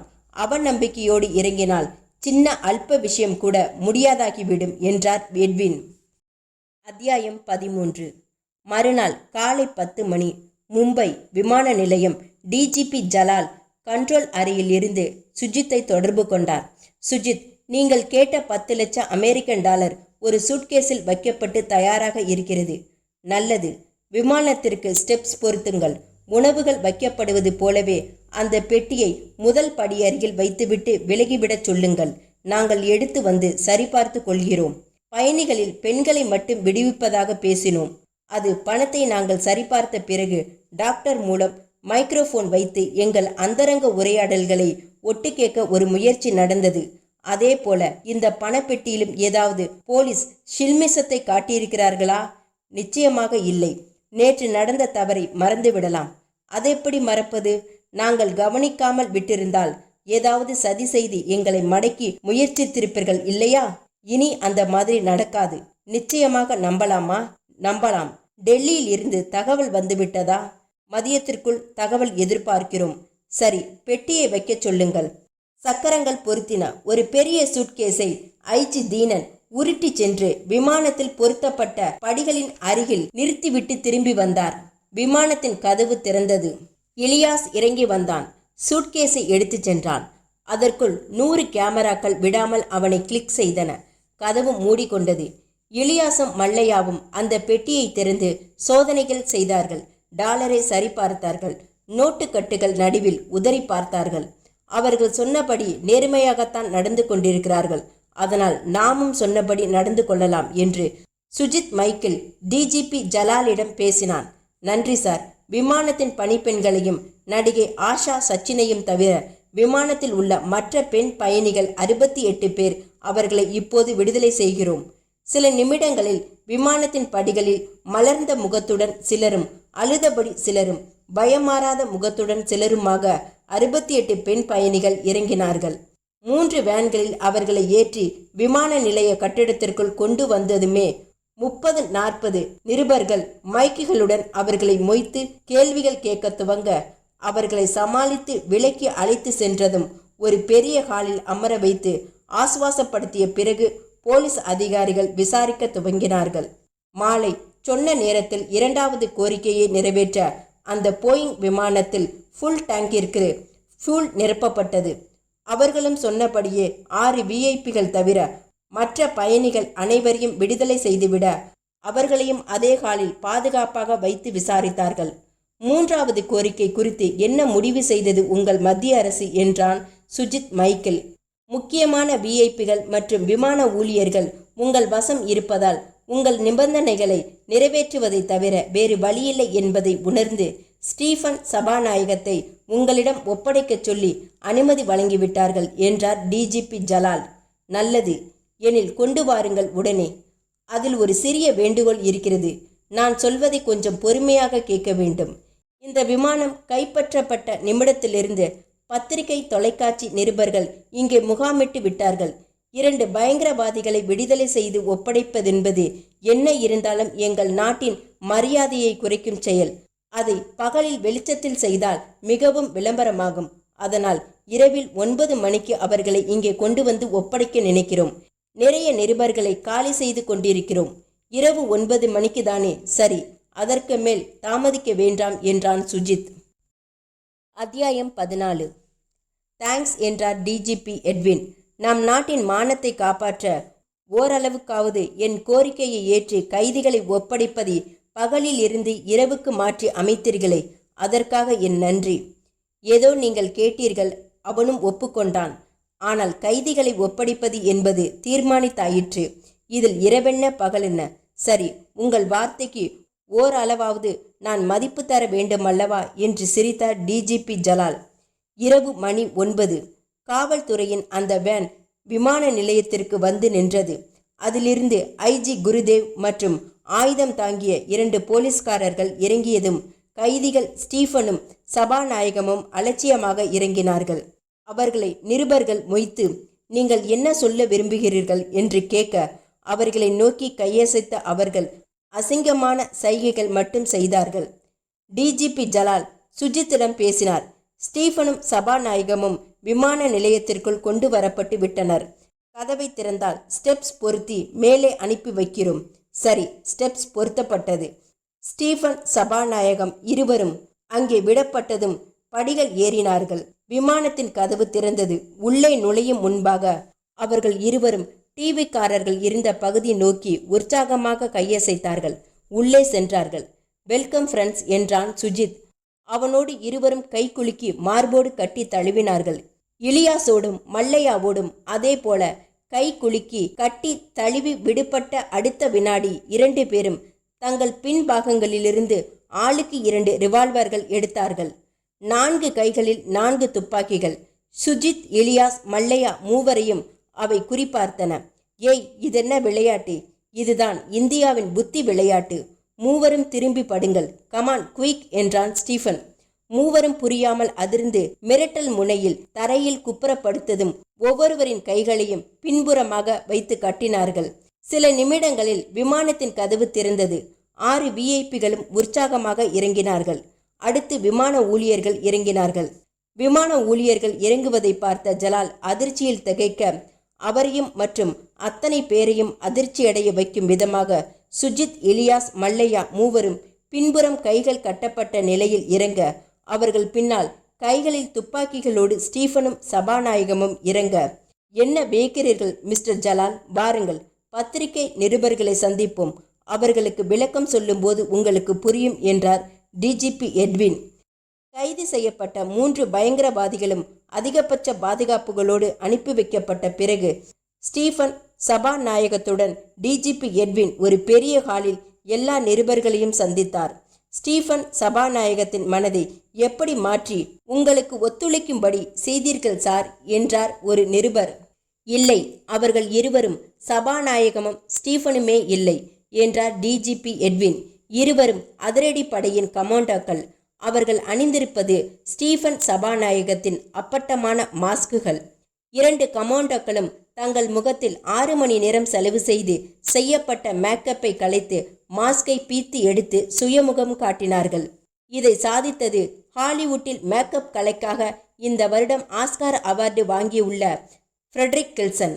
இவர் அந்த அவார்டு படத்தில் ஒரு பெரிய சாதனை செய்தார். 2 கதாநாயகிகள், அவர்கள் இரட்டை பிறவிகள் என்ற கதையமைப்பு. இந்த மாதிரி சமயத்தில் கேமரா உத்தி மூலம் டூப்பை பின்பக்கம் வைத்து ஷாட் எடுப்பார்கள். ஆனால் மிஸ்டர் கில்சன் சவாலாக எடுத்துக்கொண்டு கதாநாயகிக்கு கிட்டத்தட்ட அருகாமை சாயலில் உள்ள ஒரு துணை நடிகையை தேர்வு செய்து கதாநாயகி முகம் போலவே ஒரு மாஸ்க் தயாரித்து பொருத்தி மேல் ஒப்பனை செய்தார். படம் முழுக்க ஃபிலிமும் நேரமும் வேஸ்ட் இல்லாமல் இருவரும் நடித்தார்கள். யார் ஒரிஜினல் யார் டூப்ளிகேட் என்று அடையாளம் காண எவராலும் முடியவில்லை. ஒரு முகம் போல மாஸ்க் செய்து இன்னொரு முகத்தை தயார் செய்வதில் சாதனை செய்த இவர் ஒரு பெரிய ஹிந்தி படத்தின் ஒப்பனை ஆலோசனை கொடுக்க இங்கே வந்திருக்கும் செய்தி எதேச்சையாக எனக்கு தெரிய வந்தது. நேற்றிரவு தொடர்பு கொண்டேன். அழைத்து சென்று ஸ்டீஃபனையும் சபாநாயகத்தையும் காட்டினேன். வீடியோ எடுத்தோம். கமோண்டக்களில் அதே உயரம் அகலம் உள்ளவர்களில் கிட்டத்தட்ட சாயல் உள்ள 4 பேரை தேர்வு செய்து அழைத்து சென்ற இவர் நேற்றிரவு முதல் 12 மணி நேரம் உழைத்து வீடியோவை போட்டு போட்டு பார்த்து அதே முகங்களில் மாஸ்க் தயாரித்து இவர்களுக்கு பொருத்தி அதன் பிறகு ஒப்பனைகளை செய்து அச்சாக ஸ்டீஃபன் சபாநாயகமாக மாற்றிவிட்டார். மாலை 4 மணிக்கு இவர்களுக்கு கோஷா அணிவித்து சிறைக்கு அழைத்து சென்றேன். சிறையில் ஒரிஜினல் ஸ்டீஃபன் சபாநாயகத்தை வேறு இடத்திற்கு பத்திரப்படுத்திவிட்டு இவர்களை அங்கே விட்டுவிட்டேன். 4-5 அதிகாரிகளுக்கு மட்டுமே இந்த திட்டம் தெரியும். மற்றவர்களுக்கு எங்கள் திட்டம் கசியக்கூடாது என்பதற்காக இந்த ஏற்பாடு. எங்கள் திட்டப்படி ஸ்டீஃபன் சபாநாயகம் என்கிற போர்வையில் அதிரடிக்கு பழகின கமாண்டோக்கள் அனுப்பப்பட்டார்கள். சாதித்தோம். அத்தனை நிருபர்களும் கைத்தட்டினார்கள். தன் நெற்றி வியர்வை துடைத்து கொண்டார் டிஜிபி ஜலால். அதை கவனித்த எட்வின், இது நானும் டிஜிபி ஜலாலும் சேர்ந்து போட்ட திட்டம். எங்கள் திட்டப்படி அவர் பயங்கரவாதிகளுடன் ஒரு பக்கம் சமாதான நடவடிக்கைகளில் தீவிரம் காட்டுவது போல மேம்போக்காக நடிக்க, நான் இன்னொரு புறம் இந்த திட்டத்தின் செயல்பாடுகளை கவனிக்கும் பொறுப்பை மேற்கொண்டேன். மொத்தத்தில் இதை சாதித்தது இந்தியா. நமது இந்திய படை என்றைக்கும் யாரிடமும் தோற்காது என்று நிரூபித்து விட்டோம் என்றார். லேசான கண்கள் கலங்கின ஜலால் நன்றியோடு அவரை பார்த்தார். எட்வின் கையை ஜலால் பற்றி அழுத்தமாக குலுக்கினார். அந்த குலுக்கலுக்குள் congratulations, thank you, I am sorry என்று நிறைய அர்த்தங்கள் இருந்தன. முற்றும்.